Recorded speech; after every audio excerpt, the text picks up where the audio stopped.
Welcome to another edition of the Royal Lions UK podcast. Sorry for the lack of intro there. I bloomin' muted the bloody music, so apologies for that. My name's Matthew Turner.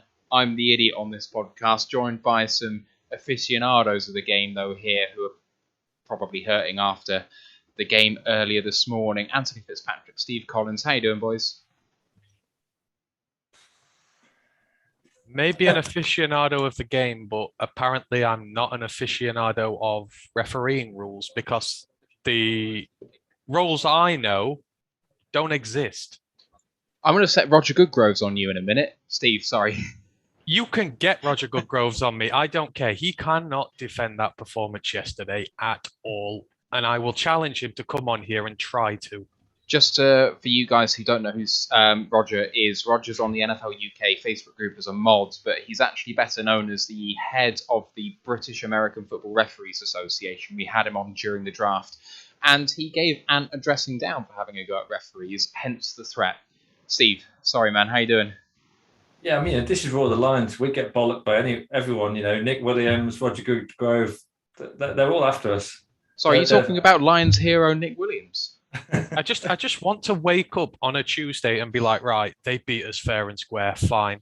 Not be like having a twitch in my eye going, what the hell was that? I don't think there's a zebra crew in the NFL that could have put another 18 points on the clock for us, unfortunately. It's things that build up and lead to that situation. But hey, it could be worse. We could be Vikings fans.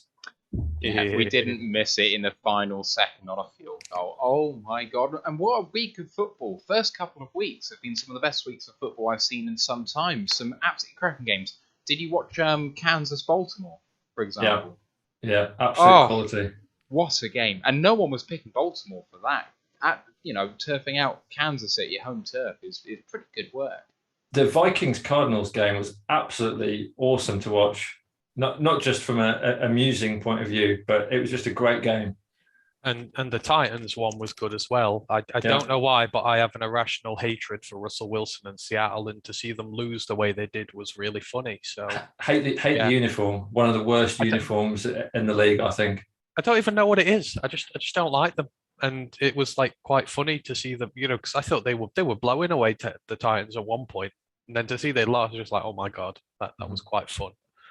I'm going to dissent from you both and say I like their uniforms, but I don't like Russ. Not a big Russ fan. Both of you would get on very well on that Shark Club NFL pods that I've been on the last couple of weeks on a Saturday.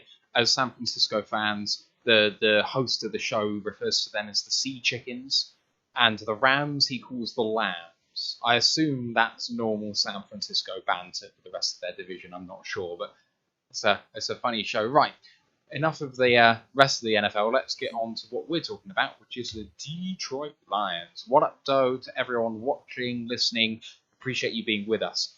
Going into the news, there's actually a little bit that's just dropped now, which is exciting for us on this side of the pond. 12th of October, the NFL have set the date for what they have called the International Combine. It features 50 prospects from 15 countries, and that's going to be at Tottenham Hotspur Stadium. So that is in between the international series here in the UK. The players will be evaluated for a potential position in the International Player Pathway Program. So this has been going since 2017. It provides a division in football with an extra player on their roster who can't play for a season, but they're non-US. I think there have been people from South America, Europe. I don't remember anyone from Asia coming out potentially, but Australasia, I'm sure, have had a player or two. Those players have had a year in the league with proper professional coaching, and then they have an opportunity to actually make it in the roster the year after that. So out of that pathway program, the UK's own F.A. Obada came. He actually caught on with the Carolina Panthers, and then he was not re-signed in this offseason after a couple of years there, and he is now on the Buffalo Bills. So there has been some UK success with that program, and with an international combine actually putting these prospects through their paces in potentially an open atmosphere. That's actually quite an exciting development for the UK, I think, bringing all these prospects to this country to work out.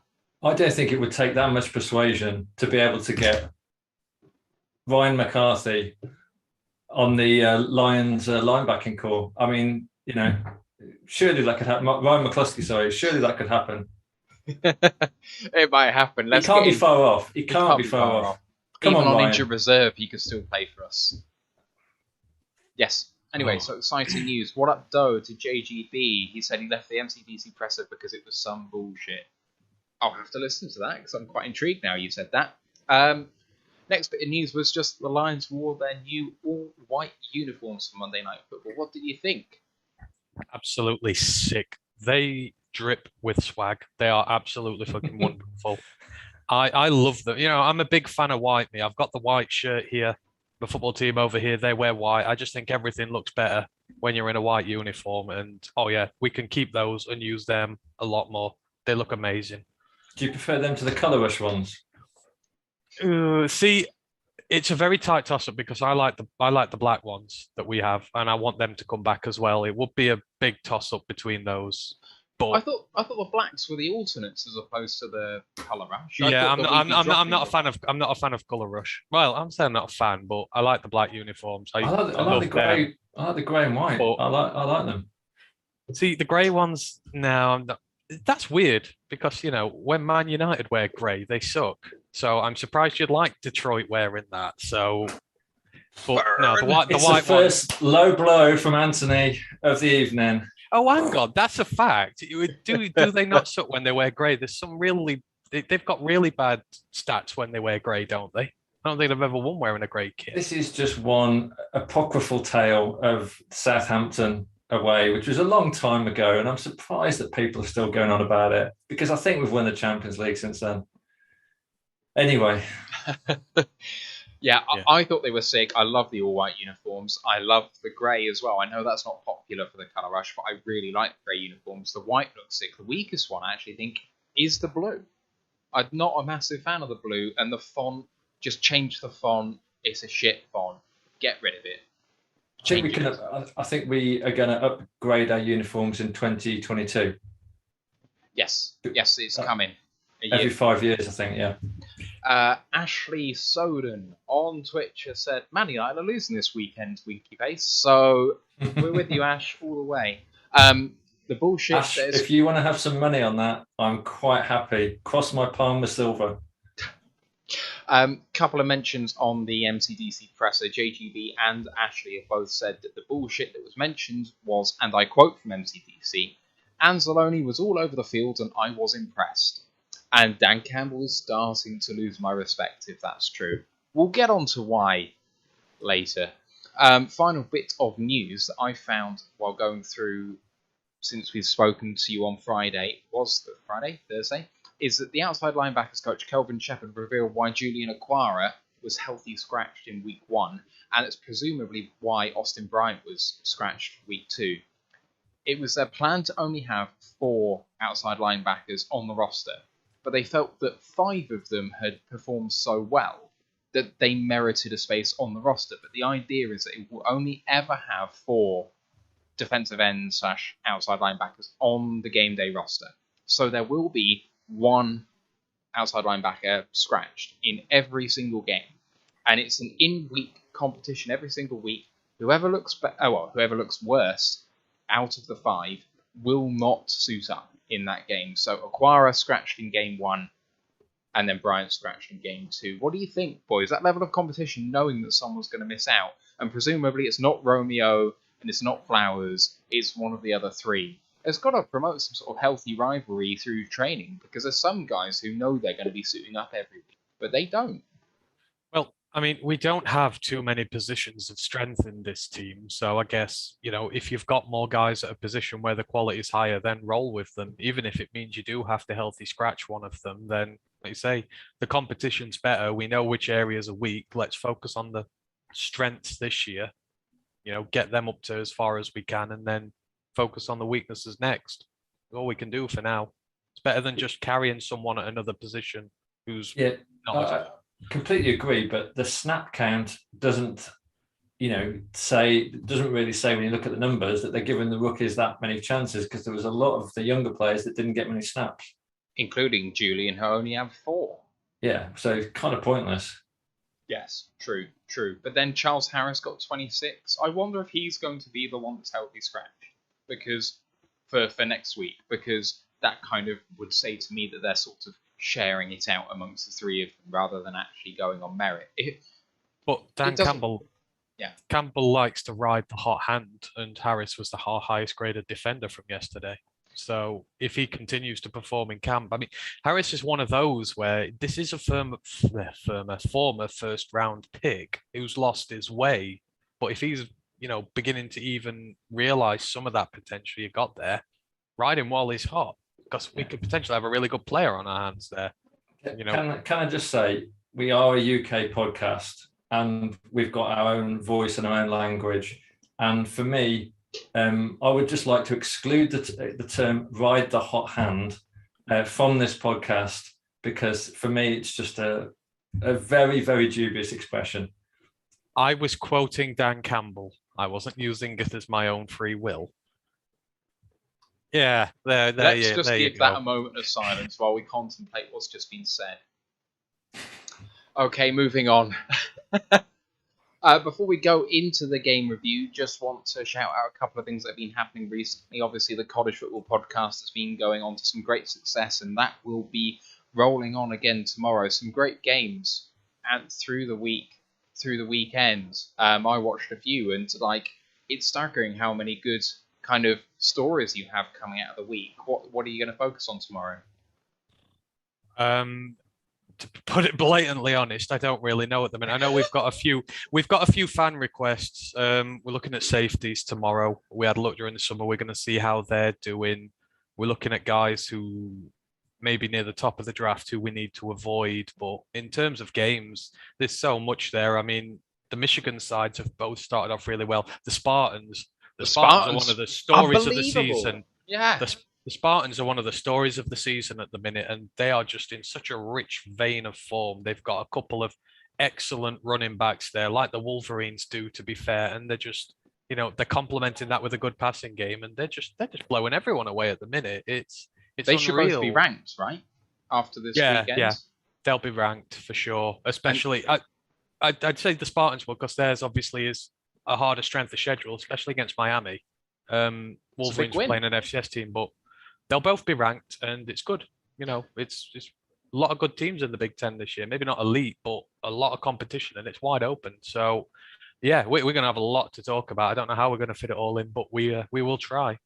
So that's going to be tomorrow. You'll be able to pick that up on your podcast provider shortly afterwards, Wednesday, Thursday, that sort of time. But it's been going strong so far, and thank you very much for your support on that. Just to say as well, our Discord is going strong. Please let us know if you want access to that. You'll have access to all the guys from Roar the Lions. You can join in with our watching along with the game and that sort of thing. So give us a DM if you fancy joining on with that. And we are also actually looking, if you're UK based or you're going to be UK based for the international series, we are going to be doing a small meetup. I hope it's in the early stages, but on the 17th, Sunday the 17th of October, that's after the Miami at Jags. Yeah, that sounds weird to say. Dolphins at Jags game. So that starts at 2:30 UK time. And then it's Bengals at Lions at 6 p.m. We'll be rushing across central London to get to a bar to be decided, to meet up with everyone and hopefully watch the remainder of the Sunday slate and then find a hotel in the early hours of the morning to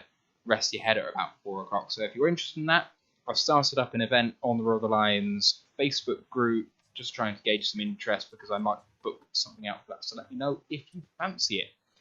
All right, moving on to Lions at Green Bay. And the inactives for the game, we already knew that Williams and Strong were out with concussions, but they also healthy scratched Jermar Jefferson, Austin Bryant, and Corey Ballantyne. Now, Ballantyne is not a surprise, signed off injured reserve, he was not given an injury settlement. He just decided to waive his deal where he was. He signed on with us, but he doesn't know the scheme yet, and potentially he's carrying an injury. So not a surprise. Austin Bryant, we've explained. Jermar Jefferson, I know, was a disappointment, and Riz clapped back a little bit at you on Twitter for being disappointed. Are you still disappointed? Do you think he would have done more in this game than what we had? No, not as much. I mean, Swift and Williams are getting a lot of carries, but between the two of them, you're able to effectively manage a full game workload without having to use anybody else. So, I don't think you'd be seeing many snaps as it is. But obviously, I'm disappointed. He's got a lot of talent, and I want people to see that he's not just a 7th round running back who's going to be a throwaway pick. He's a really good player, but I think, keep him fresh, because at some point during the season, Williams and Swift are not going to be able to play. You just don't go through a full season without them. So he's there waiting in the wings, and he'll be there to take his opportunity. And as we'll talk about, the running backs are getting plenty of opportunities this year. He's done it without a good offensive line. With a good one, there's a lot of football still to be played, and I'm sure he's going to be like learning in practice. And I think I would imagine by week 6 or 7 he'll be getting some snaps. Yeah, if one of the other guys like Godwin was playing 20, 25 snaps and playing in the backfield, then I'd be a bit, I'm not okay with this. But the fact that they're splitting it just between those two at the top, I think it explains a lot more to me. And again, it's indicative. I'd rather have more players at the positions of strength and not have to use them, because that's what we need going forward. We need to load up on the positions that we can, and then work on the ones that we can't come, next year. Yeah. Some Bros Gaming said, have we got any Tim Boyle praise from Anthony yet? Not yet. It might be coming at some point. I'm not sure. I judge things based on games, all right. When I gave him praise, he was worthy of praise, and then I slated him the next week when he was awful. You know me. I'm very passionate, and I stick to my guns about players, but I'm honest about them. Mm-hmm. I don't have an agenda and rub it in against them every week, even if it's not right. Not to let it get under your skin or anything, but moving on. If Artie Melifonwu was injured during the game, MCDC has just come out and said it's a bad one. We expect him to miss some significant time, which is a real shame. It didn't look good, so he was burned for a 50-yard gain to Devontae Adams. Perfect throw by Aaron Rodgers. And perfect coverage by Melifonwu. I mean, down the sideline, using the sideline as an extra defender, being as close as you can to him without committing to defensive pass interference, not able to get your head around because Adams is just, that fast. Keeping up with him, getting arms in the way, but just not quite in the right place, but not being able to look back, and then pulls away clutching his hamstring, I think maybe, or maybe it was... Quad. Yeah. So it looked bad on first view. I'm not surprised that he's going to be out for some time. I'm hoping he's going to be back this season, but I wouldn't be surprised if that does him for a few months at least. What did he think on that one play first? Because I thought it was excellent coverage. I know it's a long play, but sometimes the perfect throw beats perfect coverage. I know that's a horrible thing to say. But I was thinking, oh no. That's what I was thinking. He wasn't burned. I think, he was up against the best receiver in the NFL, and sometimes they just beat you. They find a way to beat you even when you do your job perfectly. That's why they're the best in the league. It was a perfect throw from Rodgers. It was a perfect catch. Like I say, not many defensive backs would have been able to get in a position to break that up. It was just a great bit of play, and you have to admire it in a situation as well where they needed that. Yeah, I mean, it was the absolute dagger, because that was just the point in the game when we absolutely had them. Like, we just had them on toast at that point. We just needed to make a play, because I think it was 3rd and 12. I think we just sacked Rodgers. That was the moment. If we could have made a stop there, who knows? But, Rodgers, hate him as I do. He's just so good. And that pass could not have been thrown any better. And it was absolutely undefendable. Yeah. And you think about the cornerback play we've had in the past. They've been beaten by yards, and just streaking away for a touchdown. But Melifonwu was right in his face. Like, great play. Jalen Ramsey wouldn't have broken up that play. Melifonwu is the reason why Amani's going to be on a clock now, because he has come in and he has shown, the development you expect of a cornerback, which we haven't seen from him. He looked entirely at home, taking up that starting role, and that's what you want to see. You want to see your players come in and do well. And it's just he got beaten by elite plays because he's not elite yet. Yeah. Can't put any blame on him whatsoever for what went on there. And losing him is a dagger blow because it's players like him this year who we want to get that great first year in and develop, because they're going to be the corner pieces going forward. And now we may potentially be robbed of half a season and he's starting from scratch again next year, which is, we can't afford that.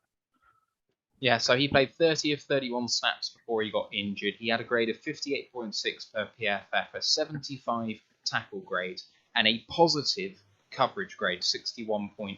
So, 58.6 is mediocre, but given the number of passing touchdowns they had, given the level of difficulty of player he was going up against, a variety of receivers, Adams and Valdez-Scantling and Lazard are all very different receivers, offering something hard for him to come up against, especially as a rookie. I was really impressed by him in a way that I've not been impressed by Okudah in this season now. It's a bit unfair on Okudah, but, I loved his attitude, and, throughout preseason and game one, I thought Okudah did fine, but Melifonwu, I think, showed more in one game. And so, disaster. Anyway, let's move on to talk about the game. So, Lions 17, Packers 35, which was very unfortunate, and went into the half 17-14 ahead, and the Packers scored 21 points to 0 in the second half. Just going through the game chronologically, first quarter, the Lions scored in the first drive, finished with a Cephas 5-yard pass touchdown, but that was following a 46-yard pass to Cephas earlier.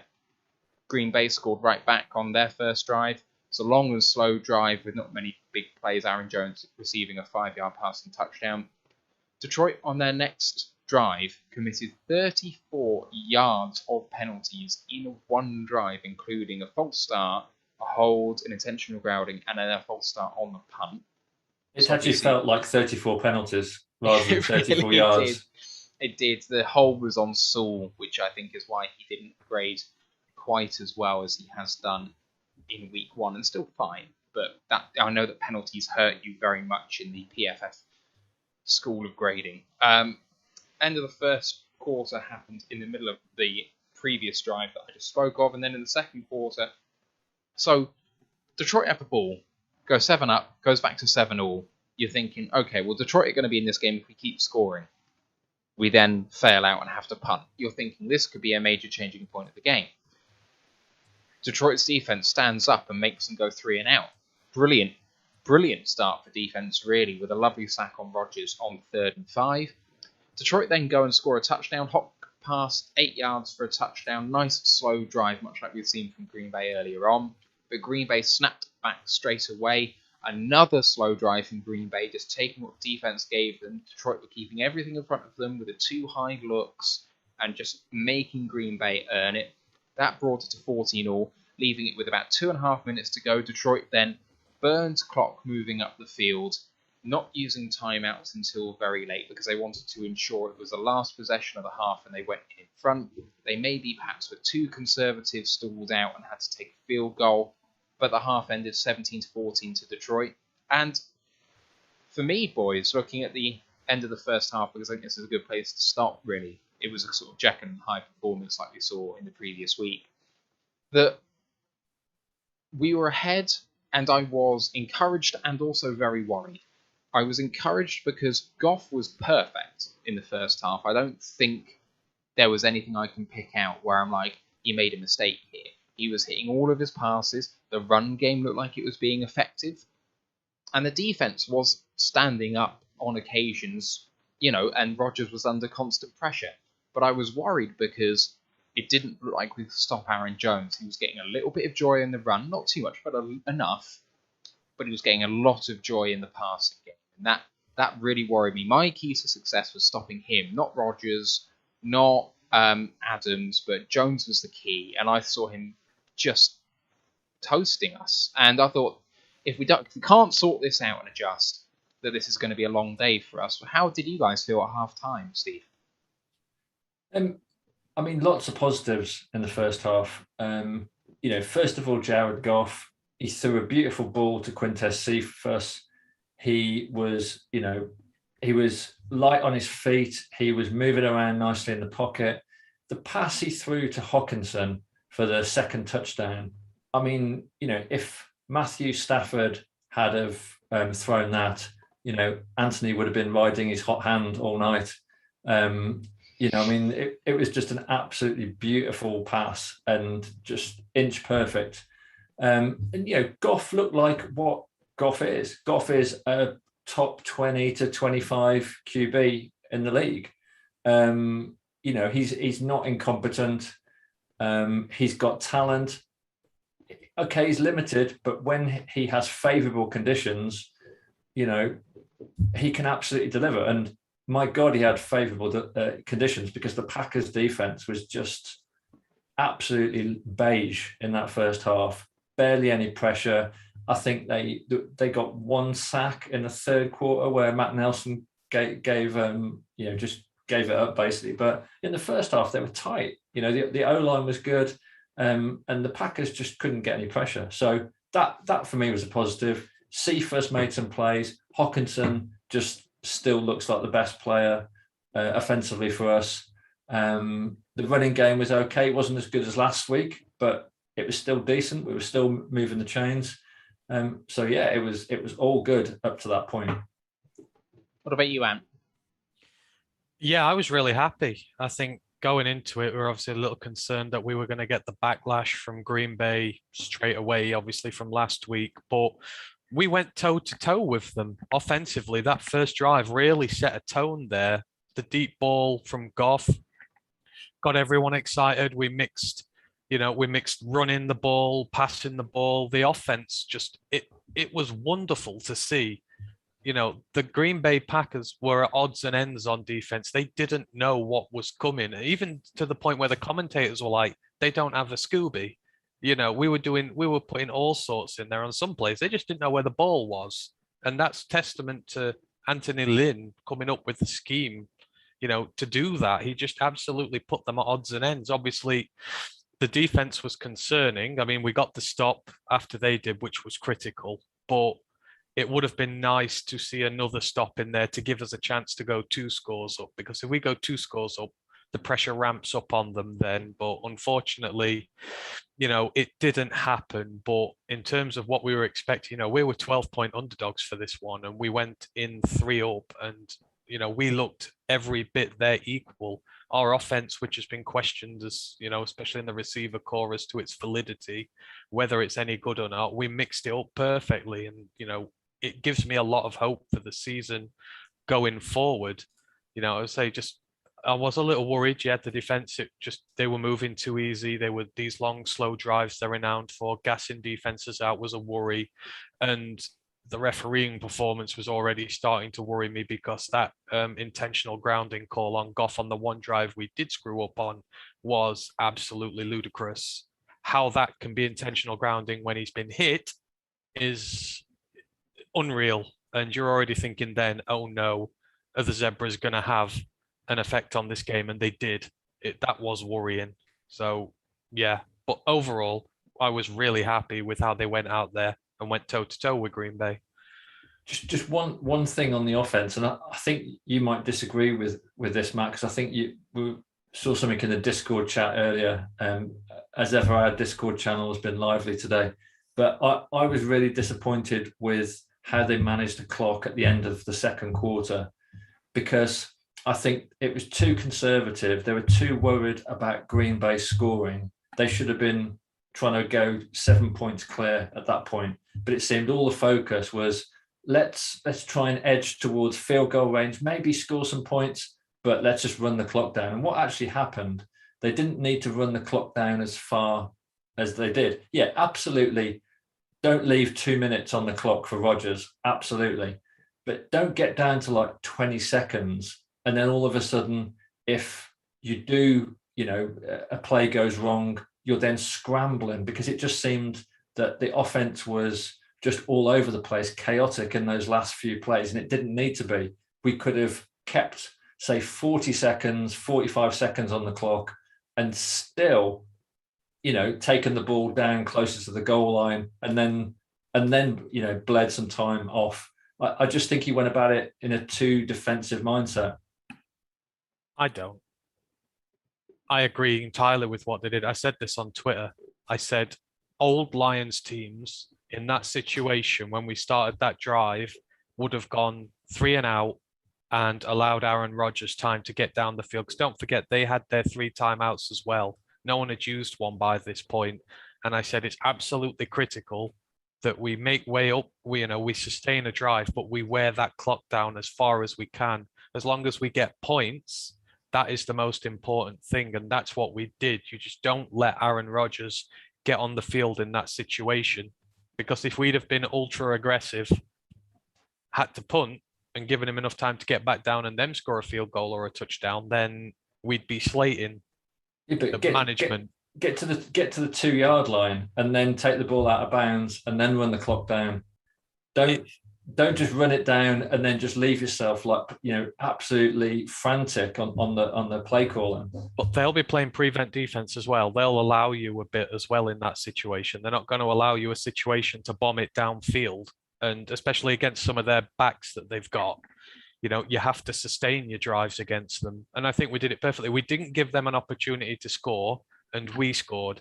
That is an improvement on Lions teams of the past. Maybe it can improve again, but I'm looking for the development in tactical situations in games.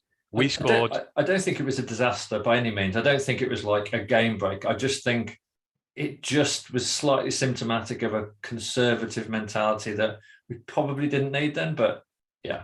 I don't know. So my take on it is kind of in between the two of you. I think that I agree with what they were doing and not how they did it. So they took it down, I think, to about 40 seconds before they snapped the ball with about 30, 35 yards to go. So you're in field goal range. So they're not going to be taking timeouts anytime soon. And I'd as soon have taken a timeout with 50, 55 on the clock. Now, you may be splitting hairs with 10 to 13 seconds, but I think at that time, that would have made a difference to Detroit and not to Green Bay particularly. So I think I agree with taking it down almost as far as they did. I do think that it shows an impressive set. Before MCDC had a competitive game in charge, he was asked, in this situation where the analytics have proven that going for 2 is the thing to do, are you going to go for 1 or go for 2? And he basically said, I'm going to go with what I think is right at the time, depending on the situation. But kind of alluding to the fact that he kind of liked to go for 1 as a sort of old school mentality versus new math. And I think the new math would suggest that you want the last possession in a game, much like in the NBA. If you've got less than 24 seconds to go, you hold on to the ball and shoot with a second to go, because that increases your expected points whilst not increasing the defense's expected points by the end of the half. And that in turn increases your likelihood of winning the game. And indeed, if you have a look at ESPN's predictor, the likelihood of Detroit winning goes up as we burn clock. It's quite interesting to see. But the analytics would say that what we did is right, or at least the principle of what we did was right, but maybe not quite the execution in terms of quite how far they took it down. But anyway, I could talk about this all day, and it's maybe not the most interesting subject for everyone else, so we'll move on into the second half. And in the third quarter, Green Bay had the ball to start and drove down for a touchdown. Tonyan caught a lovely 22-yard pass over a linebacker who I'm sure we'll come on to later. There was a big sack on the drive on Rodgers, but then Adams came out big with that 50-yard play that we've already spoken about. Detroit then got the ball and they turned it over on downs. They failed on the pass at 4th and 1, which I'm sure we'll speak about in a second. Green Bay then took the ball from that spot deep in their own territory, and Aaron Jones caught an 11-yard pass for a touchdown. The Lions on that drive were caught subbing with 12 men on the field, and then Jerry Jacobs had a defensive pass interference call, which negated a 1st and 20 after a holding penalty. That made it 28-17. The next drive was one play. It was the Goff fumble on the perfect snap. End of the third quarter then, and going into the end of the game, Green Bay then really sewed it up with a touchdown early on. Aaron Jones' 1-yard rush after another slow drive, basically starting in the red zone, and they took like 6 plays to get in the end. Oruwariye had a defensive pass interference in the end zone on 3rd and goal. Then Detroit had to punt after Goff fumbled the ball trying to pass in the wet weather conditions, even though he recovered it. On the next possession, Charles Harris got his big sack to basically just about keep Detroit in the game, and then Goff threw his interception. So Goff has his career-long rush of 26 yards, followed by a desperation throw on first down, which was intercepted by Devondre Campbell. Green Bay then punted, 2 runs, missed their pass, 3 and out, and then Detroit turned over on downs to close the game out. So looking at that second half, boys, we were right in the game for me at 21-17, and then the failing to convert on 4th and 1, I think, really turned the tide. I thought that if we could have gotten some more points on the board, then even 3, that we'd have felt like we were right in that. But it felt like all the air had gone out of the room at that time. Momentum's a real thing in a game. And I think, you mentioned one there. It was the 4th and 1, that was where our momentum halted. And then after that, next drive, that Davante Adams pass we mentioned earlier on at iffy, that was the real game changer. That just gave them the surge in momentum while we stopped. And from then on, especially so depleted at corner, you just saw the screws turning, and unfortunately we weren't able to bring it back. It's just narrow margins in games. If we convert that 4th and 1, if that pass is just a little bit off and doesn't get completed, that game could have been entirely different to that point. There's just these tiny little margins where the games go down. But you could see afterwards, when the gap started to increase, we had to get a little more desperate, get away from our game plan, and we can't do that. Our game plan at the start of a game looks sound, but when we're trying to chase games, we don't have the personnel or the scheme to do it. It was a real shame, especially after all the effort we'd put in. But yeah, those 2 incidents, they were what changed the game, and it was lost from there.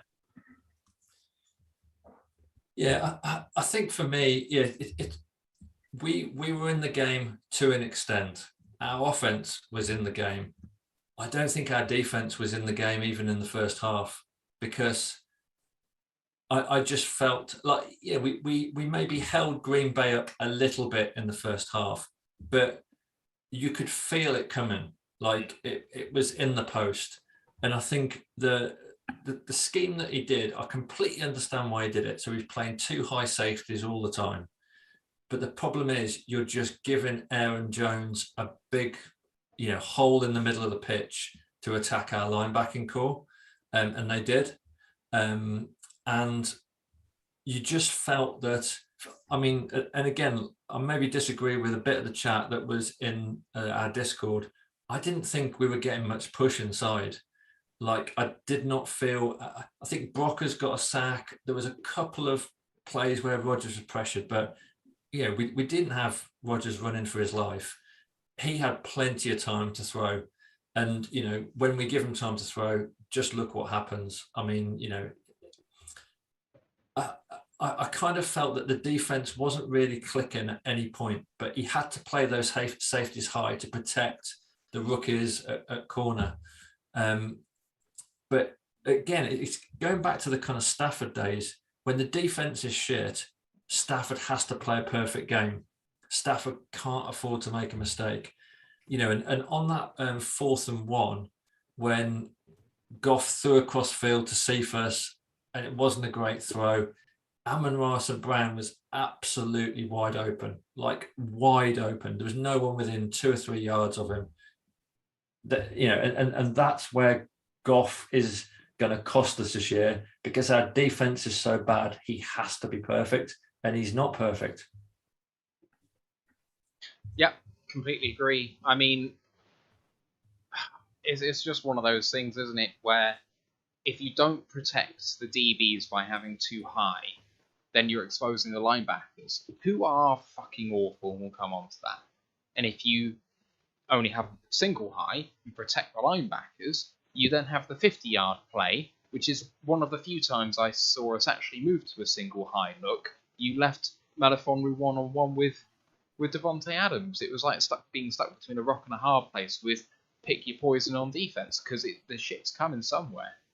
And that's the thing, you can't do both. You can't protect your corners and you can't protect your linebackers, especially when your linebackers are meant to be seasoned pros who should be able to hold up themselves.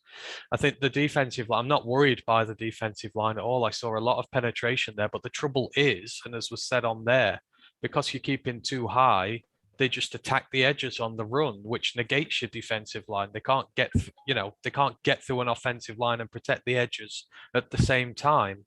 And that just allows a situation where Aaron's able to completely and utterly decimate the inside linebackers who did nothing at all.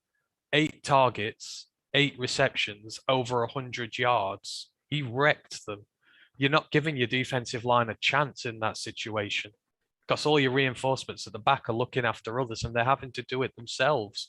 And yet Williams still picked up a sack. Brock has still picked up a sack. We got 5 quarterback hits, and that was, without them having any reinforcements. So, that's a real positive looking there. When positions are able to look after themselves and we can afford to add a little bit more to that pass rush, it's going to be fierce. That's what I saw there. And never mind the fact that we managed to hold their run game to just over, I think it's 3.1 yards per carry. I mean, I don't think that's a particularly helpful stat, because when they needed to get yards, they did.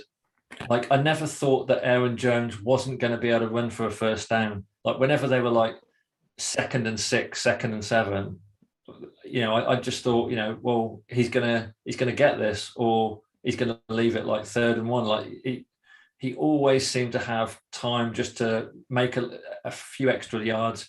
He was breaking tackles. And then when Rodgers did throw down the middle, I mean, I think one of the key balls that Tonyan caught, it literally passed right through Alex Anzalone. It just seemed to pass straight through him. All he had to do was just turn and he could have picked it off. But, I mean, the linebackers, I'll say it again, Ryan McCluskey, get your cleats on. There is a place for you. They were just awful. I mean, Collins, my Uncle Jamie, it was just terrible. He looked so slow.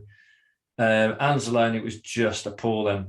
It was kind of like Tavai in an Axl Rose wig. It was just awful. Oh, it's not quite November rain yet, is it? Anyway, let's move on to the position by. I'm sorry. Let's move on to the position by position look then. So let's start off with quarterback and Jared Goff. Let's evaluate his performance. I mean, he's not long in this jersey, at least in competitive games. Do you think he's progressed from week 1? Do you think you see something in him where he can be a part of this offense moving forward? Absolutely. That first half showed it.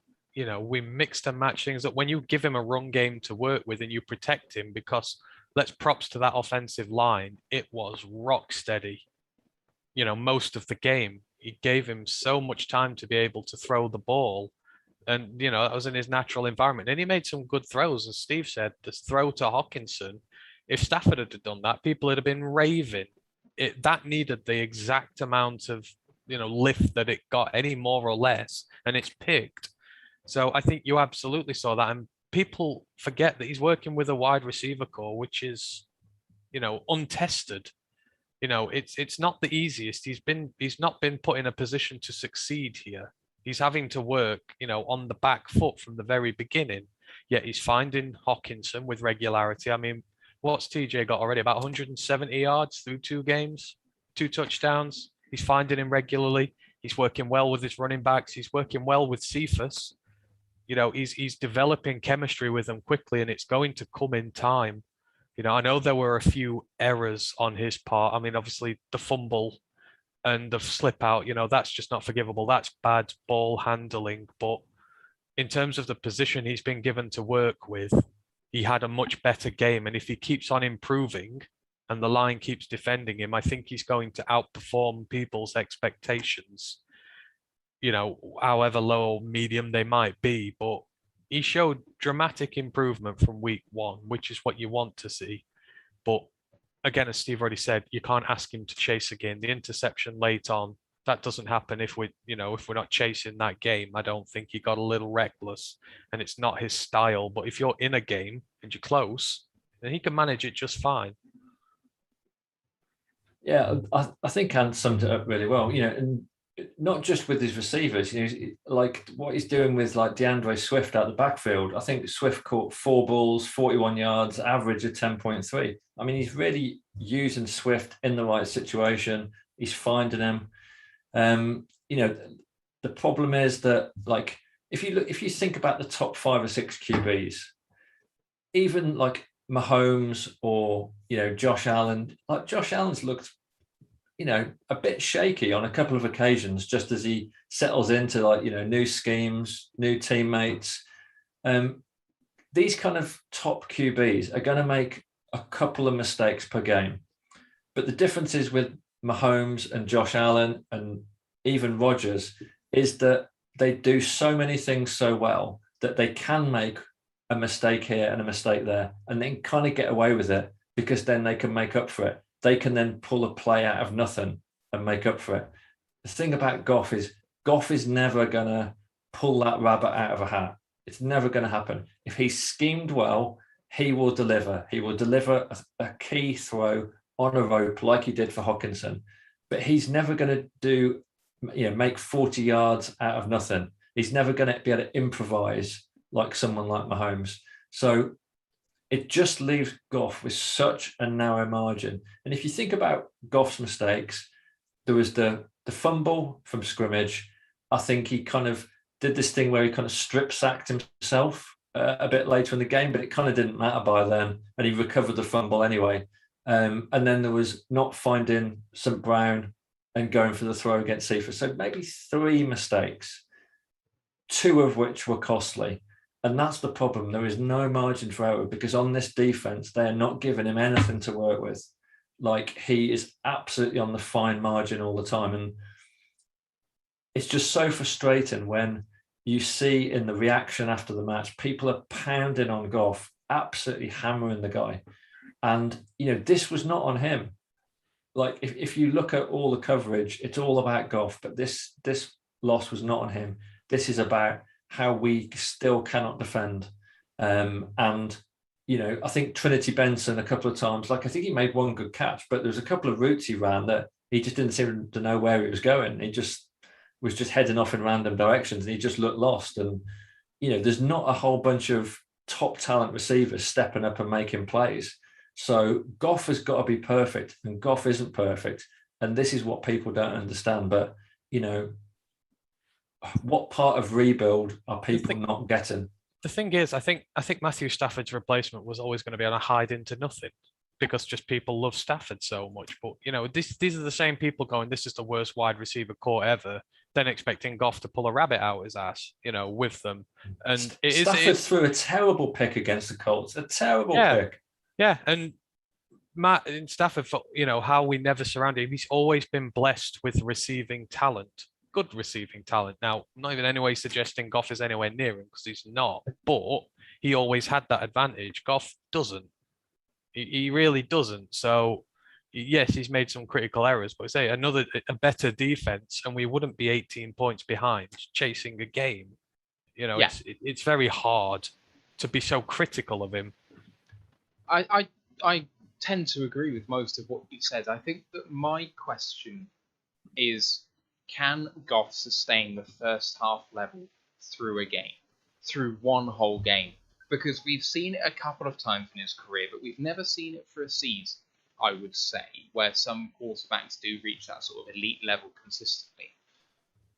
So if he can't reach that level, you can still win with that, but you do need the team around him, which of course we don't have at the moment. But that's fine. We're analysing Goff in a vacuum. So you put a team around him and maybe you can win. But my question is, do you see him as a quarterback who can only play from ahead? Because you were just saying to me that putting behind, where the run game isn't as effective and you're putting the game on his shoulders, and potentially that isn't where he wants to be.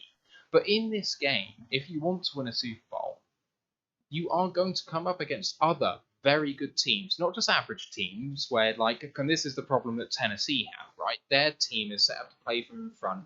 You put them behind, they kind of struggle a bit. So they're going to decimate the average teams in the league. But against some of the better teams, he might struggle. And if our aim is to win a Super Bowl or win a playoff game, you need to be able to play at least a bit from behind. Can he do it? Yeah, but the trouble is, you're talking about a defense that doesn't stop conceding points. Now, if you look at like Mitchell Trubisky, first game last year, 21 points down, 20 odd points down, we didn't carry on scoring on that comeback. The momentum was with them. He can keep scoring, but we're going to keep conceding. So if he's from behind and he's not getting an opportunity to get close enough, then again, that's just another thing that's working against him. If this was, say, oh yeah, we're 14 points behind, the opposition aren't going to score again, can he bring us back?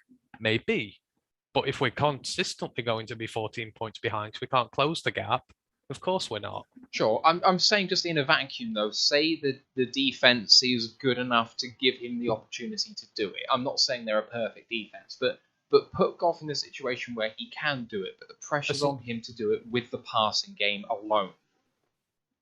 Most likely, probably not. But I'm going to wait and see a full season first. See what he does with us. Yeah. 2 games is far too early to judge him. So, absolutely. But I would say probably not in the grand scheme. But he's in a situation where it's so hard to be hypercritical. Of course, you can be critical, but there are lots of extenuating circumstances here. When Todd Gurley had a mental breakdown at playing for the Falcons last year against us, when he kind of like collapsed on the 1 yard line and went over for the touchdown, and we got the ball back. I think we had like 42 seconds left. I never doubted that Stafford wasn't going to make that drive. Just never doubted it. And because he's just got the sheer talent. Goff isn't that guy. Like Goff could pull out an 85-yard drive, but he's not going to be able to do it in like 30 seconds. Just never going to happen. He's a completely different kind of quarterback. But that kind of doesn't really matter. What matters is you look at the Chicago Bears, if you can stomach that. This is a team with an absolutely fucking god-awful offense. They don't know who their QB is. Matt Nagy thinks it's Andy Dalton. Justin Fields is like, still so green. He's but he's not the finished article by a long way. And they're a mess. They're just a mess of a team. But they've just beaten the Cincinnati Bengals 20 points to 17. And their defense has scored 10 points. And this is the problem. Our defense is always a deficit. It's always a negative. Our defense are not putting 10 points on the board. Effectively, without that defense, they would have lost that game to the Bengals 17-10. But, their defense is contributing. And that's the problem that we've got. Our defense, I think, is 2 seasons away from contributing based on what I've seen so far. Maybe if we have an off season where some of the new guys come in and can contribute as much as some of the guys have here, and we'll talk about that a bit more later, then I think that we can perhaps get there towards the back end of next season. I wouldn't be so pessimistic on that, but I hear what you're saying. Let's move on to running backs. And so we've got Swift and we've got Williams, and no one else had a running play. And I guess you can put Goff in there as well, because he led the team rushing 4 for 46 yards, including his career-long 26 yards late in the game. Williams didn't see a huge amount of success when I really thought that he was going to be the one who would do it. But Swift seemed to do enough for me, both in the run and the passing games. What did you think of both of them? It started off well. I think, like I say, we mixed and matched well together. This is not the age of Adrian Peterson where we're getting 1 or 2 yards on a drive. We were getting respectable 4, 5, 6 yard carries a lot to start with, which made it easier to pass. I think the way we mixed it up early on was perfect, and we need to see a lot more of that this season. But the trouble was the game got away from us and we couldn't sustain that. So obviously we weren't able to see as much, of the guys as we'd like. It was a shame we didn't see more of Williams, especially after last week. But I think situation dictated to us that we had to be a little bit more aggressive and had to stop running. But, early doors, it looked good. And the offensive line is creating good holes for them to work with. So it's certainly going to be a strength of ours going forward. Just hopefully we can last in games long enough to be able to use it all game. Because again, like with the 49ers, we went down a lot, had to resort to passing a lot more.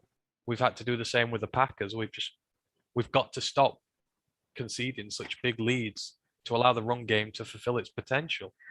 Yeah, and I think situationally, you look at the two games we played, the 49ers don't have a great secondary. So, their linebackers were very much, a lot of the time, protecting the secondary. The Packers have got J.R. Alexander, Amos, Savage. That Eric Stokes looks a player. Like, I was a bit gutted at his performance because I was hoping that he was going to be like a bust, but he looks a player. He made a couple of really good pass breakups and tackles. So the thing with the Packers is they don't need to protect their secondary, and all of their linebackers were backing up at the line of scrimmage all the time. And Williams and Swift, to a certain extent, they just didn't have the running lanes that they maybe had against the 49ers. And I think that's the difference. I like Williams. I think he looks good. He looks lively. He doesn't really make mistakes. Swift, like I said, it just wasn't really his game, and he was better as a receiving threat. So, I know the yards wasn't that impressive, but I was pretty happy with the running performance. Yeah, and Goff made a run. How disgusting was it when Goff made that run and then run off to the sidelines, and you could see Rodgers, like he ran up and he bumped into Rodgers, and Rodgers was just like so smug and obviously said something that he was really pleased of in Goff's ear, and the camera panned to him. Just what? Yeah, I share the sentiment. Just want to take some time to acknowledge the guys in the chat on Twitch and on YouTube. So we've got Ash and Dan there and on Twitch, and then on YouTube, JGB Rams House has gone onto his main account. He says, "I'm a Rams fan." I say, "No, sir. You are now a Detroit fan." That was confirmed on Discord earlier yesterday. Jimbo G, Savant, Steve O, Jason House, my colleague, has noticed I'm drinking on a work night. Thanks for that. Super Cyan Lions, Blue and Silver, a couple of other guys have said hello as well. Thank you to everyone who's watching live, or if you're on the audio as well. If you want to get involved in the conversation, start at 8 p.m. UK time, 3 p.m. ET every Monday and Thursday, unless you play on a Monday, in which case it's a Tuesday as we are here. So please get involved, and thank you all. Right, let's move on to the wide receivers.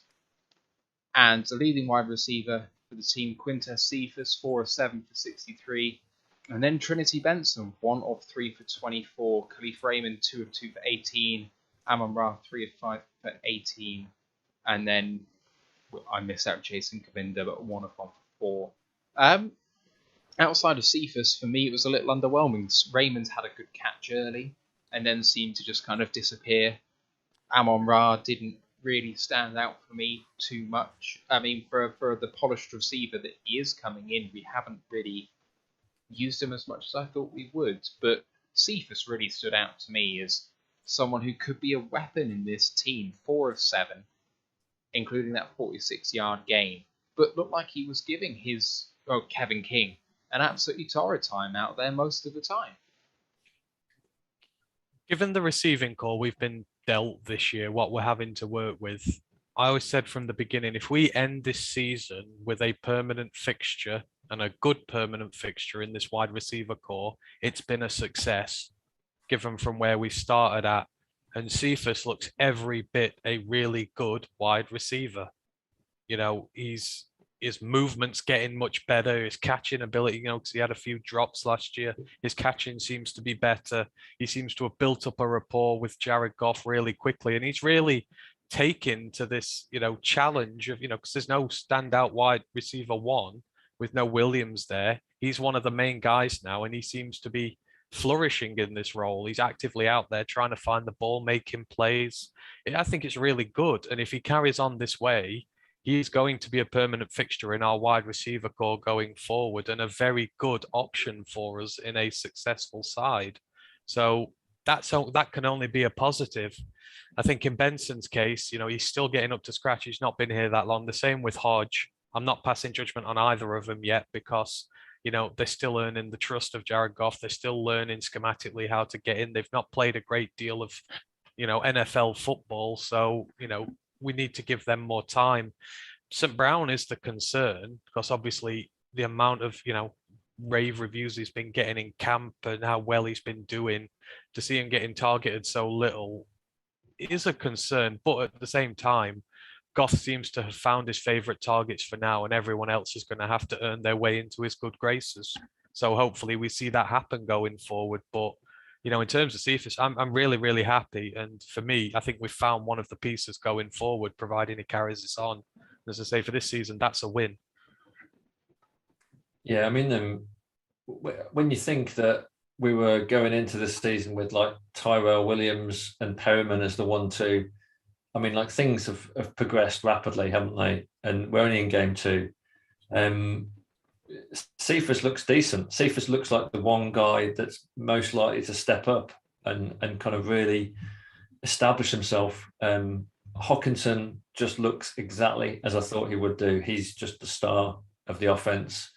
The guy just oozes quality. But then you look down the rest of them, and I agree. St. Brown is a concern. I mean, like he was so open for that one throw that Goff threw to Cephas and didn't make on 4th and 1, but he didn't seem to be getting much separation. Raymond was kind of anonymous. I think Hodge only played special teams. I don't think he took any snaps, except in special teams. Yeah, it's slim pickings out there, isn't it? It's kind of depressing. Yeah, it is. Just want to acknowledge Ram's house since he looks so salty in the YouTube chat. Oh, the guys are saying that Jared Goff can't put the team on his shoulders, but he did it multiple times for the Rams. I should know. I'm a Rams fan. And then Matt's ignoring me. I hope you feel acknowledged now, Rams house, that I have acknowledged your views. We'll have to have you on at some point to break down Jared Goff, because I know you know him a lot better than we do, having watched him the past few years. So I think that would make for an interesting pod. So give me a shout and then we'll sort something out. Right, shall we move on to tight ends? Because I think it's a tale of two guys who are having a very different usage. Darren Fells, tight end 2, I think we expected to have quite a big impact on this team as a blocker and as a receiver. Obviously, a red zone weapon wherever he's been, not including both times he was in Detroit. But TJ Hawkinson, the leading receiver, the highest graded player for the Lions in this game. Yes, in this game, 81.5. Obviously, caught a touchdown. Otherwise, 8 of 9 for 66. And he looked every bit the weapon that we wanted him to be. And you know what? He may never live up to being number 8 overall in the draft, because that's a really high bar to reach. But he is very much entrenched in the top 4 of the tight ends in this league and could see himself go higher. I know, Ant, on watching the game yesterday, you were trying to make the argument that he was number 3. Yeah. And the reason for that, obviously, I think Kittle and Kelce may be up there on his own. And don't get me wrong, I love Darren Waller, but he's working with an entirely different set of skill players in Las Vegas. I think he's got a lot more help there in terms of the weapons they've got available. TJ is having to do this while this team is lacking a wide receiver 1. He is basically the go-to guy, and he's already racked up 170 yards and 2 touchdowns in 2 games, and he doesn't have the same set of skill players to work with to help him with coverage or that. He's been a man mountain. You give him the ball, he's getting yards after contact, he's catching really well, because obviously he had a few catch issues last year. They've gone. He just seems to be getting better and better all the time, and for me, that puts him certainly up on a pedestal with Waller. I think maybe he could be a little short, but he's not far off. So Ashley's just said that Waller's worse at blocking too. So yeah, Waller is a big receiving threat there. I don't think they're using to block that much. So that would be my argument. But as I say, he's doing it with the lesser skilled players around him as well. You could make the argument that TJ's wide receiver 1 here, and he's racking up the stats to back it. That's why I'd say he's in the top 3. And he could go higher. My only concern with the way that they're kind of scheming Hawkinson and Fells, I mean, Fells took 19 snaps, but it pretty much as a blocker, and he got a good pass blocking grade from PFF. But I'm just worried that they're going to play Hawkinson too many snaps, and he's going to take too much damage, and we're going to lose him at some point. I'd just like to see him a little bit more limited, and that's kind of where you want a tight end 3 to come in. Maybe that's more of a receiving threat, but we just don't have one. So, I love Hawk to bits. Absolute star of the show. He's our one absolutely outstanding talent, but we just got to look after him. I'd agree, but we need Fells to help Nelson out, and that's why they're using him. Nelson absolutely needs help on the right-hand side of that line. So I think they're both getting used properly, but I don't know. I trust TJ to do it. He looks like he's built a lot better now than he was when he started. I know he's on a roll. I think you can give him as much as you want at the minute, and he'll just carry on going. Rams House has just said something which I agree with very much, which is basically just Darren Fells needs more snaps. He might be better as a receiver than some of the wide receivers on the team. Completely agree. From what he's shown in his career, he can do that. So get him on the field and just split TJ out wide and have Fells on the field as the tight end. Thing is, though, you keep him in the back pocket, don't you? If you're not using Fells on snaps, people don't know what you're going to get with him. That one time you do use him as a receiver, people not going to be expecting it. Right, let's move on to the O-line, which was interesting, shall we say. They held up pretty well for the most part, giving Goff a lot of time to throw. The running game wasn't quite as it was in week 1, and that's reflected actually in the PFF grades. Only 2 guys had a positive... No, sorry, beg your pardon. 3 guys on the O-line had a positive run blocking grade for PFF. Ragnow was elite with 90.9. Jonah Jackson second, 72.7. And Big V, Halakulavati Vaitai, third, 63.8. Everyone else was less than 60 on that O-line. Matt Nelson particularly had a poor game in the run and the pass. Encouraging that Big V has started to show, positive play throughout a game, really. I didn't see him make a particularly big error throughout, although he didn't seem like he was a big asset either. He just wasn't a liability. But Jonah with a big bounce back game. Sewell had his holding penalty. He held up really well in pass blocking, but apparently not so well in run blocking. I don't remember him being a liability in the run blocking game, but this would seem to disagree. What do you guys think on the O-line in general? It did really well. I mean, don't forget we're playing with a backup right tackle here and a right guard who's still adjusting to his role in there. So I think that, at the start of the game, it was really good. Goff had eons of time to be able to throw. They held up really well. I know it's not the biggest and best pass rush in the world without Zadarius Smith in there, but, they did their job very admirably.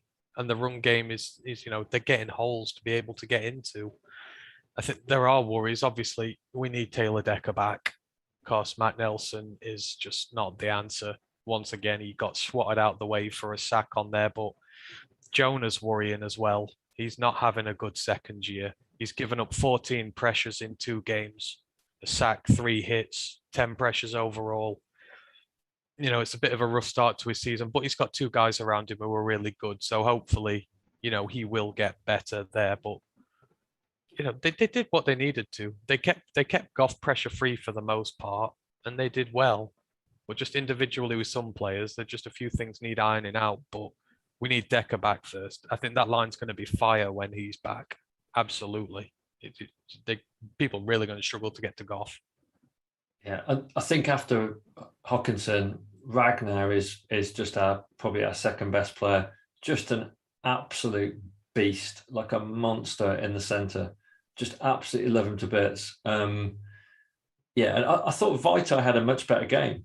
Like I thought Vaitai played pretty well all the way through. I can't think of anything really he did wrong. And Sewell was great. Like I think Saul let a couple of runs go past him, but overall, I thought he was really, really solid. That Matt Nelson got a really bad PFF grade, but he didn't. It was just the one mistake he did was just at the wrong time when I think he let Preston Smith come straight at Goff and no protection at all. It was just completely the worst possible moment that could happen. But he's a passable replacement for a right tackle. I think the rest of it's solid, and I completely agree. When Decker's back, this is some line. I think in the first half, Goff was allowed 3.2 seconds per throw. Was the stat I saw, 3.2 seconds, which is just a luxury in like today's NFL. So I think we can't do much more for Goff from an O-line point of view. Stafford never had an O-line like this. And the big positive was they all played every single snap. Durability is there, which is absolutely critical because I wouldn't be able to name many of the guys behind after this. Do you not think that we should maybe rotate the O-line in game like Matt Patricia did? And I know you're a big fan of Patricia. Sorry, I'm just going to put you on mute, Steve. Sorry, I'm sorry. You're talking gibberish. Did you bleep those two words out, Matt? Those are swear words. Not even allowed on this pod. No, don't rotate. I think it's interesting just to mention the pass blocking grades for those guys. There were 39 pass blocking attempts, and the best pass blocker of the O-line was Penesul, 79.3. Closely followed by Halapulavati Vaisa, 73.6. The next one was Matt Nelson, 40.6. Second to last was Jonah Jackson, 35.6. And bringing up the rear was second most highly rated player for the Lions, Frank Ragnow, with a grade of 30.6. And this really does highlight how big the rating is favoured in favour of run blocking, because it's something apparently that the O-line have more of a direct impact on. Pass blocking is a means to an end, but run blocking is the means itself. So that's why it's weighted that way. But it's interesting to see Frank apparently get handled so well, especially when you're coming up against someone like Kenny Clark, who was the most highly rated player for Green Bay on the defense. So, see, this is why I don't use PFF as a barometer for that much. I didn't see much of Kenny Clark. We saw the game, and we know the mistakes were made by the quarterback, not because of pressure against him. Goff had a fairly comfortable game from that fact, and that's where the eye test for me trumps PFF. I use it in some cases, but we know that they did their job really well given the limitations we've got in some of the areas. So we can't criticize them for anything in this one. One holding call which was weak, and that was really the only mistake they made, and one bad one from Nelson. Yeah, but we're holding him up with Fells, so. Yeah, I'm really torn with Nelson. Part of me just wants to reduce him to tackle 3 and just see what we have with someone else, because I think I've seen enough. I'm not giving up on Nelson. He's only playing his 3rd season at the position, having converted from the defensive line. This isn't someone I'm saying has absolutely no future in the position, because he's shown me in games he can do it, but at the moment, he's not doing enough for me to say that he could be a starter in this team. Now, when Decker comes back, it's obvious. But right now, I'd like to see us test out the new guy that we brought in last week. To see what we have with him. It's continuity, though. I mean, I agree. Matt Nelson, if he's your tackle 4, you're very happy because he's a very good tackle 4 or tackle 3. But I think for now, you've just got to keep the continuity there. They played all game together. He made one error, but as I say, we've got Fells there to back him up. And Big V seems to, be getting steady there now, which is going to help him no end, because that's the problem right tackles had in recent years, is we've not had the guard to supplement him. Let's just stick Big V out a tackle and go with Logan Stenberg, please. I want to see Stenberg on the field, because if this run game gets going, we're going to be unbeatable. Maybe. Let's move on to the defense.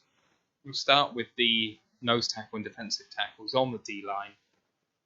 So who did we have on there? We had Aline McNeil, we had Nick Williams, Michael Brockers, John Penasini, and Levi Onwuzurike. I think this group held up pretty well. I mean, their initial assignment is going to be stopping the run, and they achieved that. They're not going to be tasked with stopping the pass unless it's a screenplay, in which case maybe McNeil can get out to things, and he did on a couple of occasions. But they didn't wreck the game in our favour, but they weren't a liability either.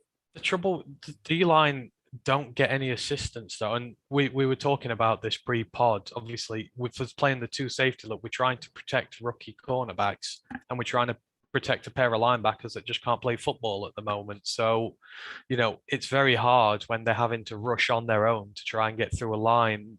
The Packers were just exploiting the edge. Aline McNeil is there to stuff the run down the middle, but so far the 49ers and the Packers have attacked our edge. They've not tried to go down the gut, which is sort of rendering him a bit useless. It's not his fault. I know he didn't have much to do in the game, but it's a deliberate ploy because of the defensive scheme we're playing, because of our vulnerabilities in the secondary. It's just meaning it's a bit null and void for those guys right on the interior. Now on the outside, Williams and Brockers, they both got sacks. They were able to get in there. And that's the really positive thing.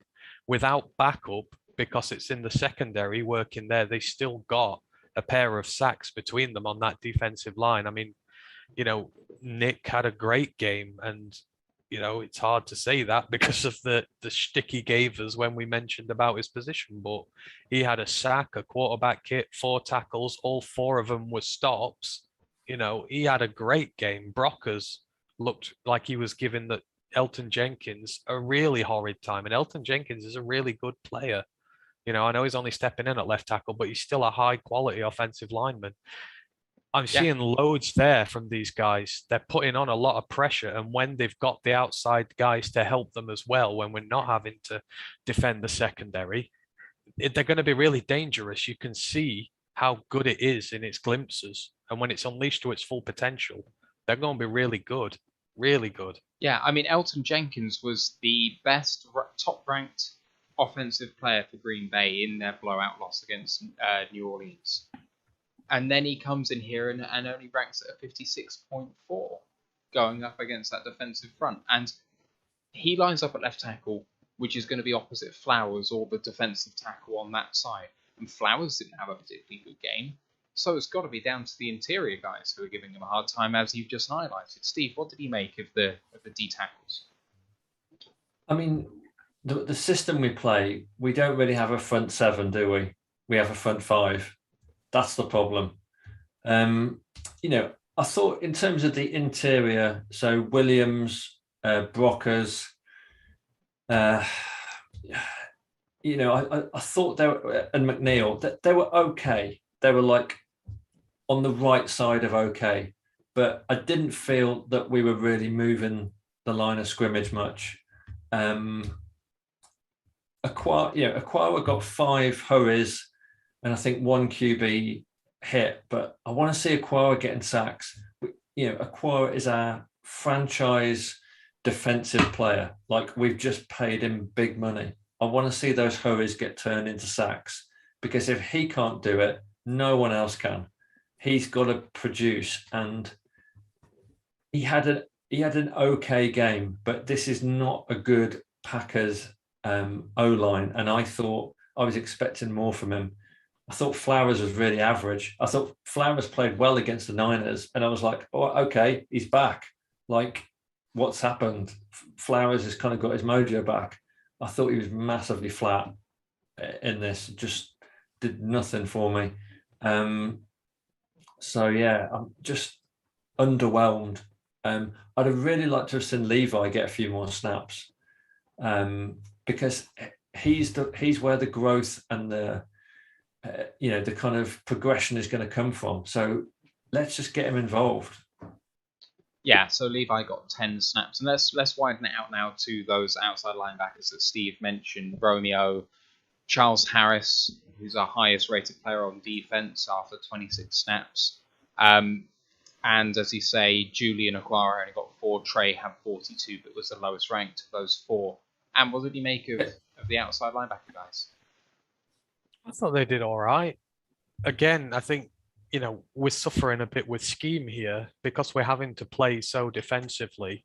We can't commit full resources to attacking the QB. So they're going to struggle on there. But I mean, Harris had a good game. He's come in and no one's talking about him, but he has undeniable quality that he's just never fulfilled. But if we carry on, utilizing him as we have done and we get the best out of him, he could low key be a good signing. Okwara did well. Again, I know he got the hurries and he didn't get the sacks, but again, because we can't commit the resources to going after the QB because our safeties can't come downhill, it's a little harder for him. It takes a little longer for him to get there. So that's probably why that's not happening. And I know it's not the greatest O-line in the world, but you've still got to get there. And if you're not receiving the full help that you can, then it just makes it a little bit harder. But I think they did all right. But the linebackers in the secondary just let us down. The secondary, it's not their fault; it's injuries. But the linebackers were what really collapsed this defense for us. They just let their other counterparts down completely. But I think there's positive signs to see there, especially if Harris comes to life. We've paid nothing for him. We're going to get an absolute bargain out of him there, and hopefully Romeo carries on the way he is. He is getting there. We just need to see that that last little step, but we will. Can I ask a rhetorical question? Yes, you can. Well done. Congratulations. You just yeah, you asked it. You asked it. That's your one question. The quick question is, what's the point of Julian Okwara? Like, what does he do? I think it's though you've got competition for places. I don't think anyone expected Harris maybe to get so many snaps, but you've got Harris in there, you've got Okwara in there, you've his brother, you've got Flowers. It's a lot of guys to feed snaps to, and obviously Julian's been injured. You need to manage him correctly. I think it's the same with Levi. You're not just going to throw him in there for 30 snaps when he's coming back from an injury, which has been limited him all off season. I think he took 4 snaps. I'm just not sure what. But Harris and Okwara played well, though. So I think it's hard to take them out the game when they're playing well. You've got to go with the players who were playing. I don't think it's anything down to Julian himself. I think it's just the guys who were there were doing well, and you're not going to take Flowers out the side. Just I would. I know you would, but it's the same reason with Collins. So if contract dictates otherwise. Looking at the snap count, Romeo had 2 snaps off, otherwise he played the entire game. Whereas Flowers was the one who was subbed out for either Charles Harris or Julian Okwara. Julian and Charles played the majority of their snaps out right outside linebacker, with Romeo playing almost all the snaps on the left. So I don't know whether it was just a matter of Charles was ahead of Julian in the pecking order, and Julian couldn't see the field because Romeo was playing to a high standard. The thing about Romeo, and I need to give him the props for this, because I laid down to him a challenge last week, and I said, sort your shit out in run defense, or you can't play 3 downs. And his run defense grade and tackling was noticeably better. Now, as Steve said, he was getting pressures and not converting them to sacks, and that is a concern. As Ant has said before, maybe we're not being as attacking because we're trying to bottle up Aaron Jones. All of these things are factors. But at the end of the day, Romeo proved that he can be a 3-down player on this team if he performs like that, because he can actually defend the run, which has been my biggest concern about paying him all this money. Is I thought he was a situational pass rusher, and I couldn't believe that we'd paid him all that money. I really wanted to because of the 10 sacks he had last year, but if you're paying him all that money, he's got to play all 3 downs, and he was good against the run, but he wasn't that great against the pass, and that kind of worried me a little bit. But he had overall a good game. But as Steve said, bad O-line for the Packers, maybe didn't have quite the success in the past games that we'd hoped. Yeah. There we go. Just to ask a question that came up in the YouTube before, I think that Jimbo mentioned it earlier, and a couple of other guys have said, do we think that Flowers and Aquara et al., those guys who are probably all really 4-3 defensive ends rather than 3-4 natural outside linebackers, do we think they're suffering at all from standing up rather than having their hand in the dirt so far?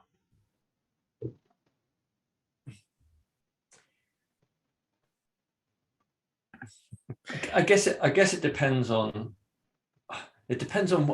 what we want from them, and in terms of like how they're going to be coached through camp. The thing is that for me, they all seem fairly interchangeable. Like, surely with these kind of players, you should have kind of like situational specialists, but I don't really know the difference between them because I'm not seeing how they're kind of being used and schemed. It just seems that, Trey Flowers is there because he's there. I'm not understanding when he goes in and when he comes out. It just doesn't feel right to me. It doesn't feel like it feels like they're going for containment, but not penetration. And that needs to change. I don't know. Aquara and Harris found success yesterday, so I'd maybe not say the scheme's getting in the way of it. Aquara got a lot of. He was just, he just wasn't able to get the sacks converted from hurries. But him and Harris both had success. Flowers has just been underwhelming for a while. I think with him more, it's probably just performance levels are not high.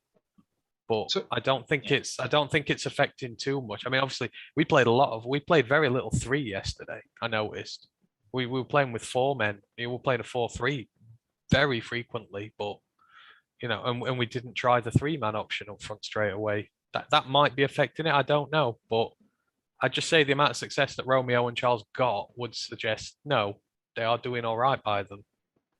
I don't think they're suffering for having their hands in the dirt. Someone said, oh, they're struggling to cover when they're dropping into coverage. Well, let me tell you that Romeo Aquara dropped into coverage 3 times and Trey Flowers dropped into coverage 6 times.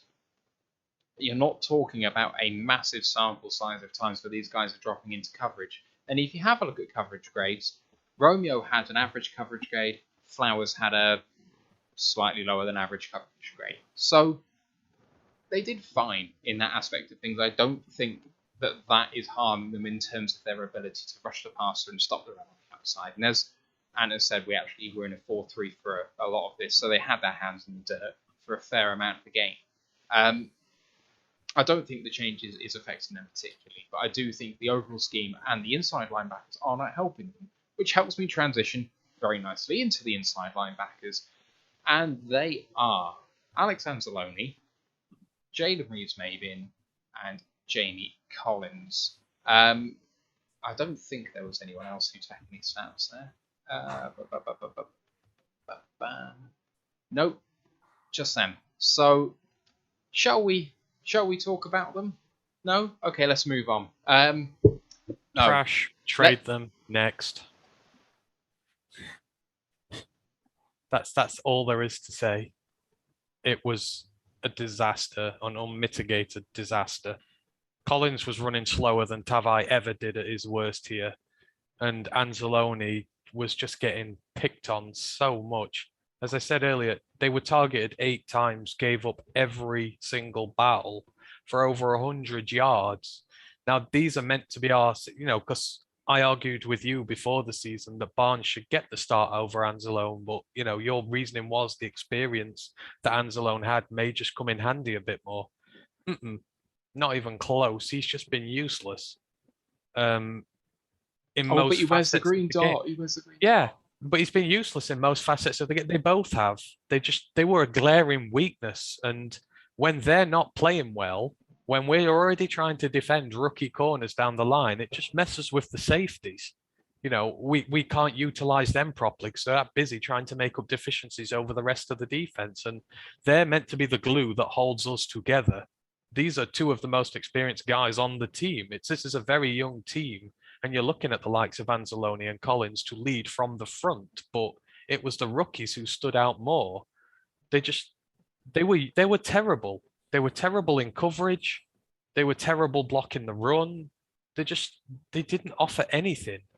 And the fact that there was no Derek Barnes whatsoever is one of my first major red flags with Campbell. I said after the first quarter, it was painfully obvious to see Anzalone was out his depth in this game and he needed pulling, and he played the entire game. And it's just not on. You can't reward bad performance like that with extended snaps. Derek Barnes has done nothing but the right things since he started here, and he was left on the bench and not used, which was a travesty. Both of these guys need trading or cutting at some stage. Obviously, we're going to have to stick with them this season, but linebacker for me has just shot up the list of priorities to number one. Yeah, definitely. Ashley's just said that Dan Campbell suggested in his presser that Barnes will be taking snaps at the weekend. Sorry to interject. He should be taking all the snaps. He should be starting, and at least until he gives him a reason to prove otherwise. If he doesn't play well, then pull him by all means. But neither of those two earned themselves a start after this week. So put him in for one of them, give him the chance. And especially because he defends the run, he gets into the backfield. He's an extra weapon to give to your front seven to get penetration there. He's exactly the kind of guy we needed on the pitch yesterday. And for the two senior guys to just completely and utterly fail on that. And as Steve mentioned, that pass to Tonyan was ridiculous. I mean, it was a ridiculously good pass, but Anzalone shouldn't be getting beaten there. No way in hell should he be. It went straight past his nose. It went straight past his fucking nose. Yeah. Steve, why don't you crack on? I mean, what more can I say than what Ant's already put the boot into them, and deservedly. Jamie Collins was moving so slowly at one phase of the game. I had to rub my eyes and check that it wasn't like someone in a Steelers jersey with Roethlisberger on the back. It was that slow. I was just like, what is going on with Jamie Collins? I mean, like, this is a guy we can't trade. Like, this guy's got a contract, I think, for another 2 years. Like, the dead cap hit is appalling. And he's just sauntering around the field. Anzalone, I mean, like, I don't want to beat down on the guy unnecessary, but as Ant said, he looked out of his depth. He looked like, like he was completely playing 2 or 3 levels below every single other person on our defense. He was losing his man. He was missing tackles. He was just kind of drifting about. And the big worry is that, but we're going to put Barnes in, and we're going to Barnes is going to be the savior, and we end up breaking him, because Barnes looked like absolute shit hot in camp, and we don't want to absolutely pin all our hopes on this guy, and then he makes a couple of mistakes and then we're writing him off. Ant talked about red flags. I'm not sure whether it's on Campbell or on Aaron Glenn, but my worry is that Anzalone is a problem. Like, Anzalone to me just looks a big problem, and that's not a problem that they have inherited. This is a problem that they have brought with them, and they need to fix that problem, because you could look at some of the other players on the roster and go, well, Will Harris, this is the hand they've been dealt. But Anzalone is their guy. They've brought him in, and that's their judgment. And he just did not look like a football player.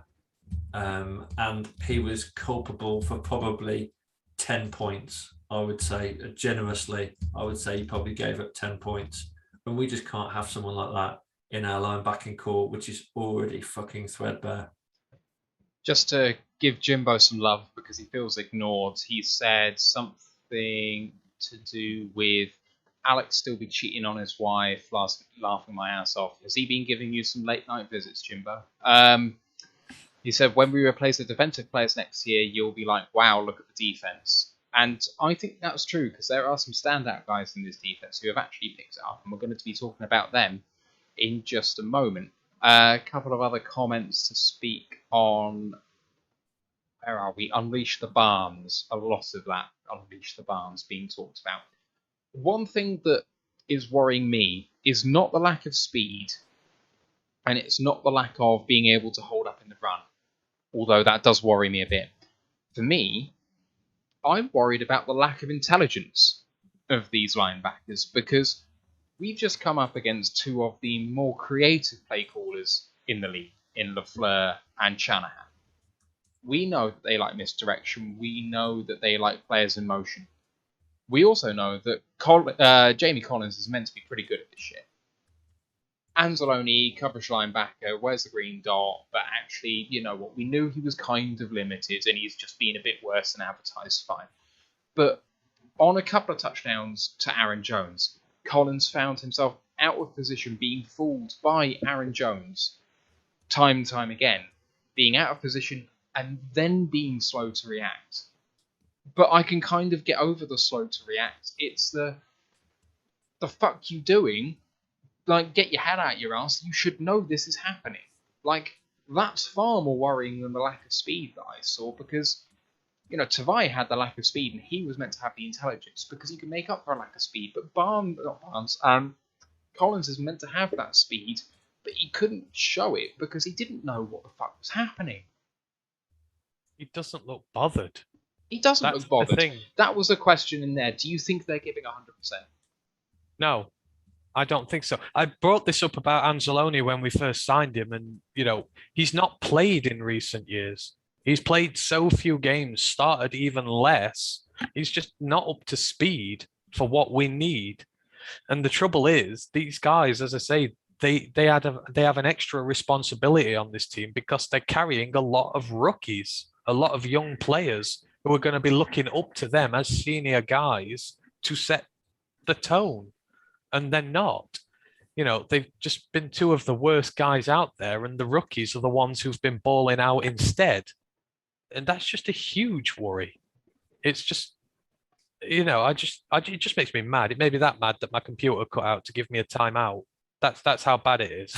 So, if you look at Anzalone's defensive grades, like, you know, 2017, 61.4. 18, 67.7, then, like, you know, 2019, 49.1, 57.0 last year. You know, this is a guy who has only been in the NFL 4 years. This is his fifth season, and he's spent the last 3 years in decline. And, you know, his grades now are just horrific. But this is a team captain. What the fuck are we doing with this guy? This guy is a veteran problem. Yeah, and this is the guy that is meant to be the example that is going to inspire the rookies to take it to the next level. It's something's wrong with this. So for me, Collins is not giving 100%. Anzalone is giving 100%, but he's just not very good. And either of those amount to not very good. And I don't really care how you got there. The result is what counts. And both of you are not playing very well right now. So, comment from SW Lion. Hey man, thanks for joining in. He would start Barnes and Pittman in the next game. Bench both of them. Yes? Yeah. Why not? I mean, we're playing the Ravens next. Like, we're not winning. So let's give these guys a test and see what they can do. Dan Campbell said he would not reward bad performance. You know, you play bad, you're not playing for him. And now his comments will suggest otherwise if they are what people have been saying they are, because we haven't watched it yet. But anyone who's seen that game knows that neither of them two deserve to start the next one. The only reason they might is because there's no one else there.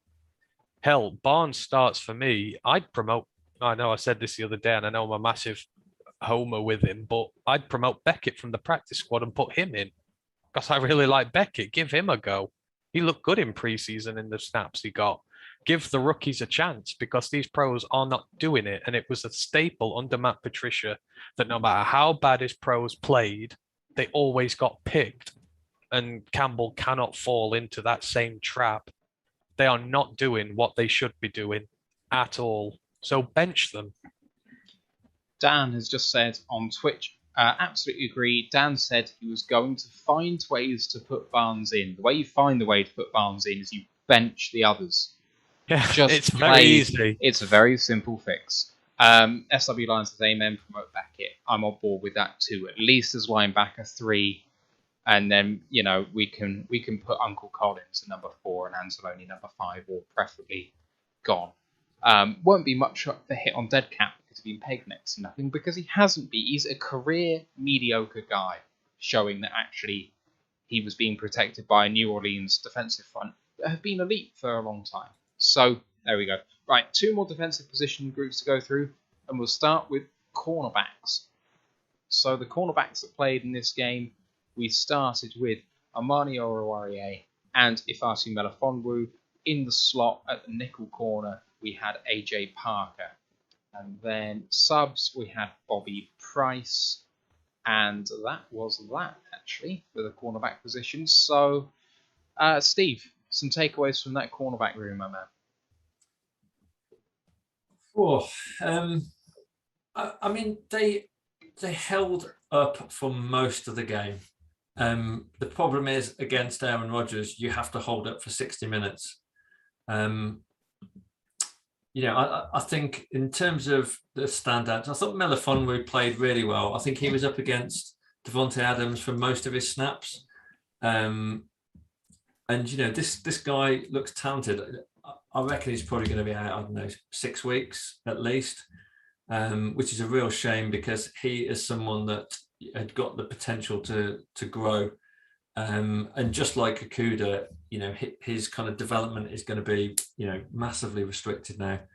I thought Oruwariye was always looked a liability. Had a much worse game than he did against the 49ers.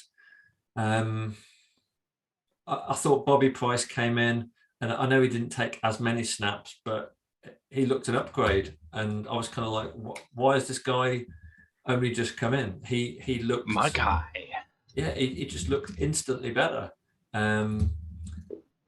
So, yeah, I mean, I just think, I know there's not that much talent out there in terms of free agency, but if we are going to make a little bit of a splash, just to kind of like put the brakes on potentially an absolute clusterfuck of a second half of the season.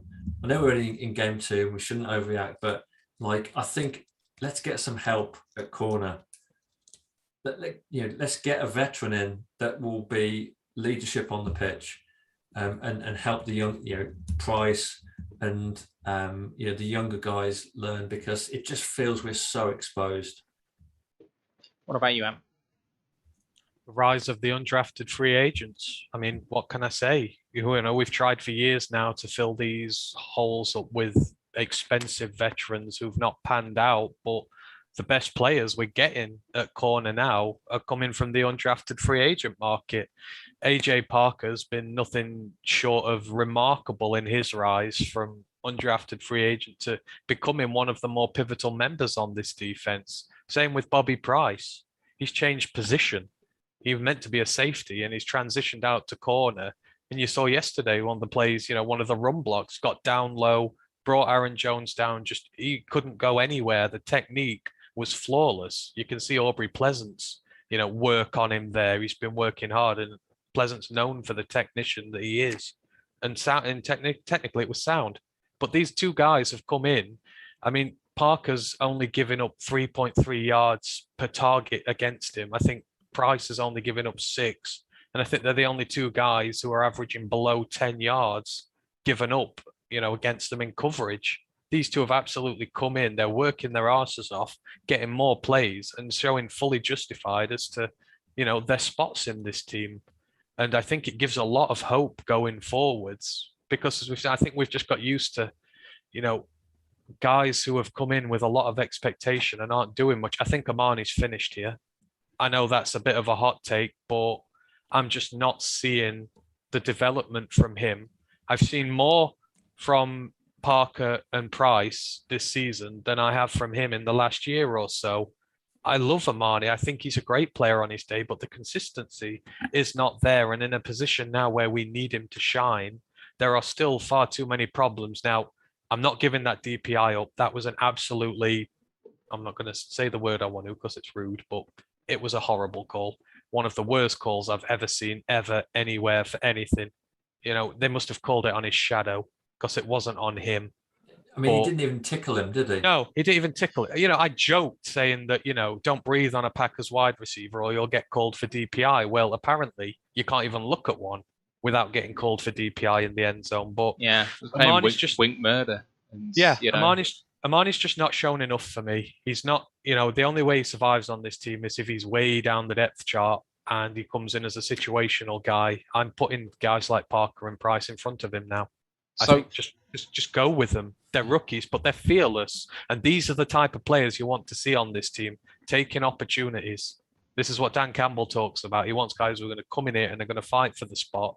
Those two have done that. I'd include Jacobs in that as well. He only got 3 snaps, but use him. These rookies are fearless and they're doing a lot more than their pro counterparts have done for them. So, yes, we're thin at the position, but this is opportunities now for guys who I think are worthy of them. And I'm really excited to see what they're like going forward because don't forget, they don't have much help with them either. Some of them are getting left alone on islands to defend against top tier guys. I really like what I saw from Iffy, and I'm gutted that he's injured because he looked the part. For a guy who's only just coming in as a rookie, he looked like a starter. And there was nothing he could do about that pass to Adams. His coverage was perfect. He just happened to meet an elite receiver who does that to even the best guys in the league. So it's disappointing we've had all the injuries, but, the UDFAs are giving me such cause for optimism there. I think several of these guys could have prominent positions on this side next year without us having to spend a shed ton of money or draft capital on replenishing the position. Yeah, so for me, I'm going to go further on your Amani take. What we've said about Collins and Anzalone extends to him. He is giving 100% as far as I think. I don't see Amani not putting everything out there, but he's not good enough. And he's shown it throughout his career. He has only flashed on isolated plays, but his average play is not good enough as an NFL starter. I saw someone say, oh, well, he's shown he's not a CB1, but maybe he can slot in as a lower than average CB2. And I say, no, he's not good enough. Maybe he can fit in as a kind of lower than average CB3, but ideally he'd be CB4 or 5 because he gets burned and he doesn't do it. He's a liability out there. Don't put him on an island, give him help. I don't care. He doesn't have the reaction speed, the quick feet that is required in this game. I don't want him in the team. I'd rather give a young guy who's got a shot of actually winning a contract next year in the team, because it's not him. I'll move on to the rest of the corners. AJ Parker, what a legend. UDFA just about made the roster, is one of the best, is the best guy in the secondary. Bar none. He's out there, he's reacting to things, he's seeing the ball being thrown, he's exploding to the ball, and he's tackling hard. When you've been hit by him. He's just a very instinctual and quick player, and I want to see him on the field more. He had 40 snaps, and I know he's a nickel guy, so he's not going to be seeing every snap, especially in base defense. But he needs to be on the field every snap when you're not in base, because he's just too important to us not to be here. And the exciting thing about him is we've got another 2.5 years of him on a restricted free agent deal, paying him basically next to nothing against the cap. So that's really good. Melifonwu, completely agree. Those guys who played more than one coverage snap, he was the second highest graded player in coverage for the Lions. And, he apparently was a liability in camp. Looked every bit the rookie we thought he was, the project we thought he was. And then he's come in and just looked good. So I'm gutted that he's not going to be a part of what's happening in the next 4 to 6 weeks or whatever it's going to be. Price, love this tackling ability, love the run defense. Questionable in coverage, he will improve in that. I think the thing is he struggles to translate his raw speed into reactions, but I think that's something which can be learned. So got my fingers crossed. Anyone want to react to the Amani take before we move on? No, I agree. I think we've given him enough time to be able to show consistent improvement, and he hasn't. And it's a real shame because I like him as a player. But all I'd say is don't expect him not to be on the team. He's going to be on the team all year because we don't have the depth. Yeah, but I think when this year's done, he's in trouble just because you've seen what these UDFAs have come in and done in such a short space of time. They're improving rapidly, and I get a sense of optimism about him. Whereas Amani, I'm always waiting to get that sense of optimism, and I've just not had that like I've had with the guys who have come in. Just talking about Anzalone here with someone, there's one thing I can say about Anzalone that he does well, and it's when pre-play, the D-line is not necessarily in the right spaces for the gap alignment. He organises the defensive line really well. You'll see him at the start of every play, basically tapping everyone on the shoulder, going, no, you need to shift there, you need to shift there, blah, blah, blah, blah, blah, getting everyone in the right place. In terms of being the captain's role and why he was voted to it and that sort of aspect of things, I can definitely see why he was voted as a leader, because I see that on the field, but the performance isn't there. Moving on. We'll move to safeties, and there were only two, I think, that took snaps, because we didn't see anything from the backups whatsoever. We just had the starters in Tracy Walker and Will Harris. What did you see from them, boys? And what do you think? You know what? I've said a lot about. Well, I've been very critical of Tracy Walker, and again, he's another one whose development just hasn't occurred. But there was always the possibility that was down to Matt Patricia, and he looks so much better this year.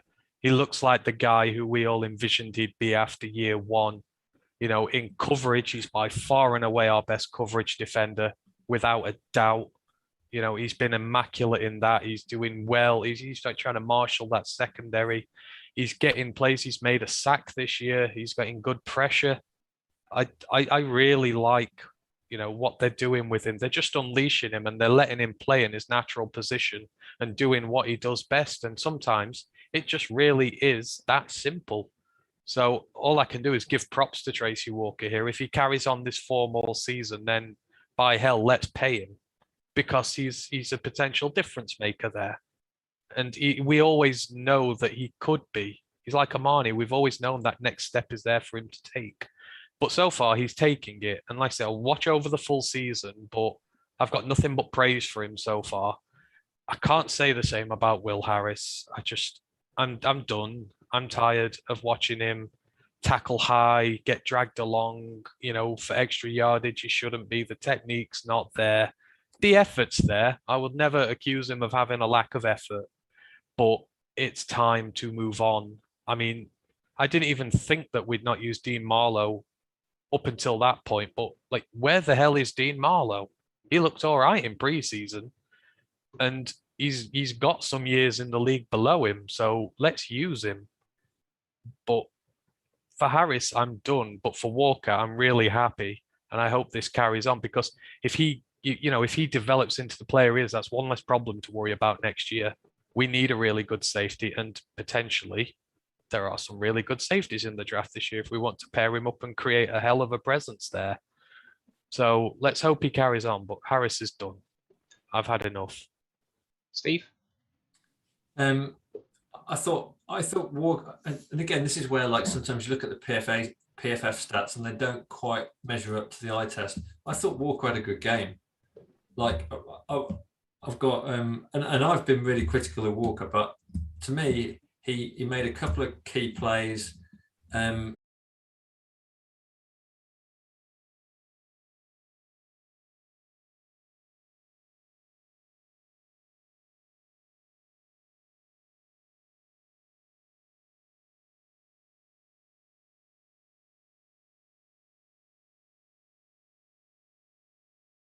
Stop talking about the defense. I'm getting depressed.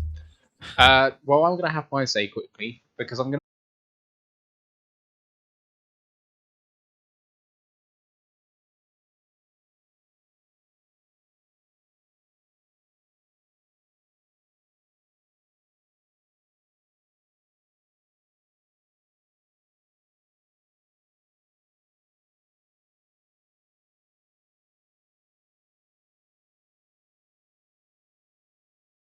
an issue somewhere or another. I think it is now coming back. So if you do listen to this, or listen to the audio bit after, apologies for that issue there.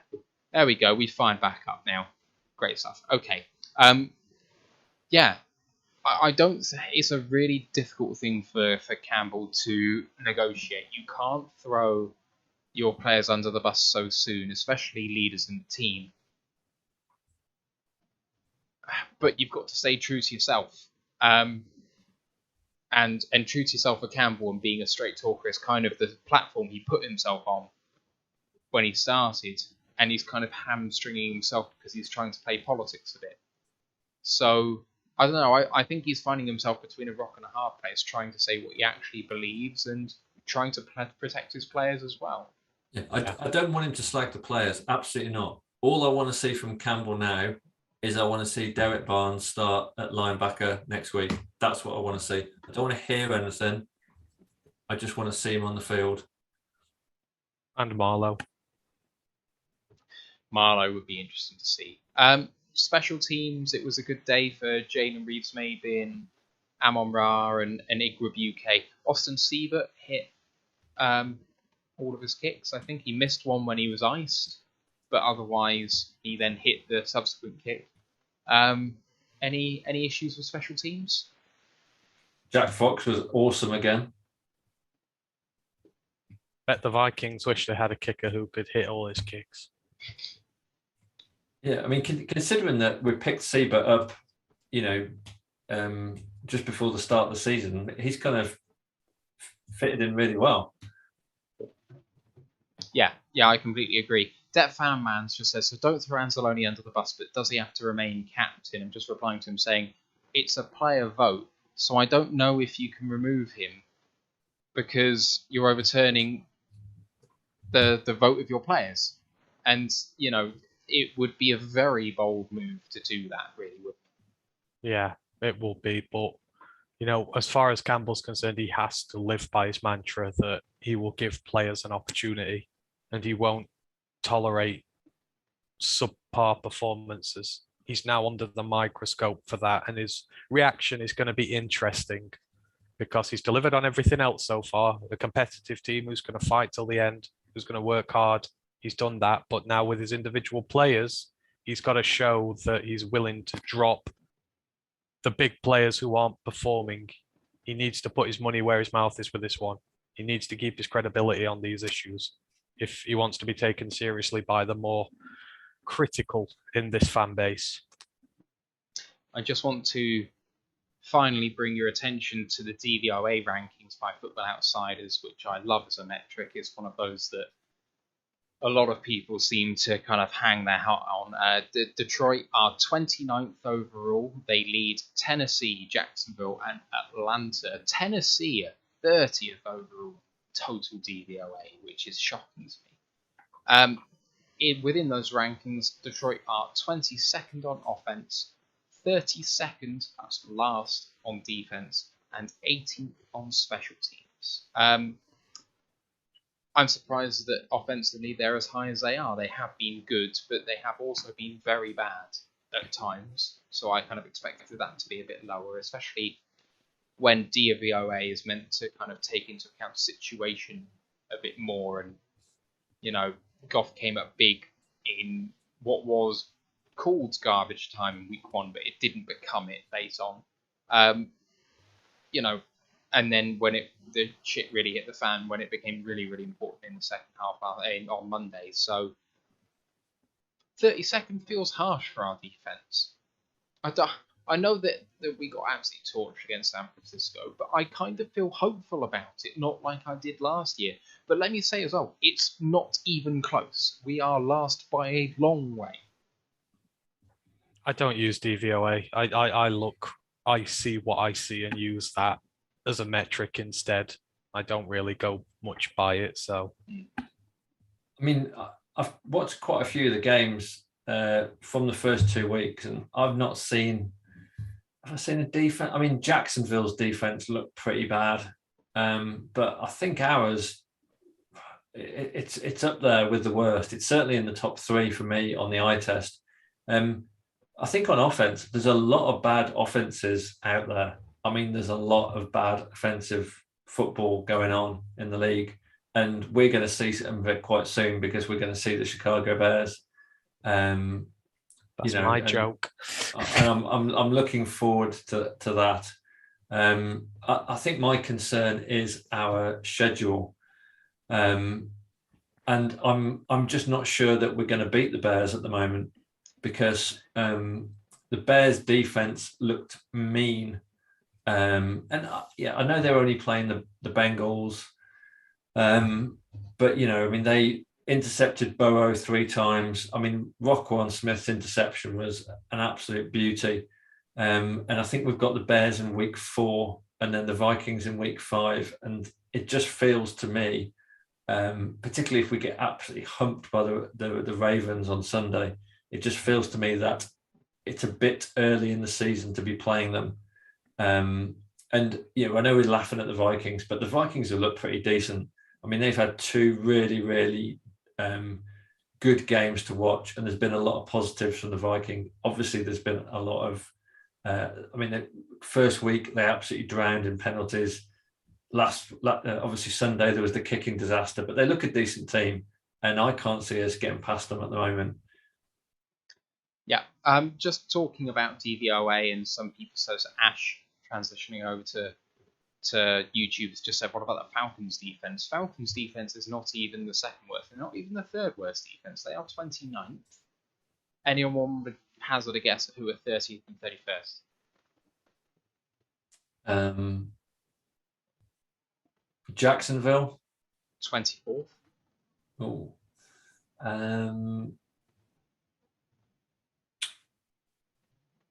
Let's have a think. Who? Dolphins. Miami Dolphins on defense are 11th. Jets. Jets are 17th. The average defense. Whose defense is worse? Yeah, so Atlanta are 29th, Detroit are 32nd. In the chat, who have we got? Ash says Texans.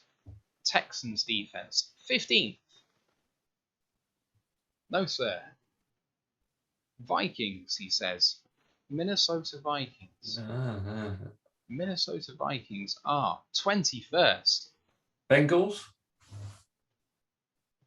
And saying we should wrap up soon. I agree.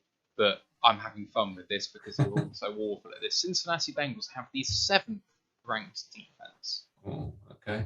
29th is Atlanta Falcons. 30th is the Tennessee Titans. 31st is the Kansas City Chiefs. Detroit, 32nd. I just think it's a really interesting fact. You can win in this league with a terrible defense as long as your offense is an absolute world beater. Anyway, I'm going to take Ant's advice and wrap this up. Our next episode on the main podcast, Thursday, 23rd of September, Ravens at Lions preview show. We've just had our own Brian McCluskey on with UK Ravens to talk about the game. I'm hoping to get a contributor of the UK Ravens podcast on with us on Thursday to discuss that game. We've also got, as I mentioned earlier, the college football podcast looking at week 3, players to avoid and safety prospects. Anything else you want to say on the college podcast for tomorrow, Anne? No, just if you've not given us a go yet, I would encourage you to do so. We're doing quite well. It's a really good show, and college football's been amazing this year. So there's no end of things to discuss at the moment, and it's getting quite tasty now. Getting a few weeks in, starting to see the prospects come up who might possibly be up there for the Lions in the draft. So it's starting to get very exciting. Ash did actually tell me earlier on where the Michigan teams are ranked. Wolverines are 19th, Spartans 20th. They're or thereabouts. So they're making runs. Right. That's our show. You can find us on our socials, Roar of the Lions UK on YouTube, Twitch, Facebook, Instagram, and Twitter. The Facebook group, Roar of the Lions for worldwide fans, it's Detroit Lions Fans UK 15 worldwide. Articles on roarofthelionsuk.com. Please subscribe and rate us 5 stars on your podcast provider. If you've got any comments for the show, our email address is on our YouTube channel. Please let us know what we can do to improve, or if you've got any ideas for segments or anything like that. You can join us on our Discord channel, which we've launched recently. We are watching the games live on there, you can do so along with us and contribute to the podcast as you see fit there too. Great to see you there. Give us a DM on Twitter if you want that. Otherwise, we've got the Ravens coming to Ford Field, 1 p.m. ET, 6 p.m. UK time on Sunday. Just remains for me to thank my co-host, Anthony Fitzpatrick, Steve Collins. Thank you, boys. Thank you all for listening. My name's Matthew Turner. We'll see you tomorrow for college and Thursday for the Ravens. Let's go, Lions. One pride. One pride. Fuck those Packers.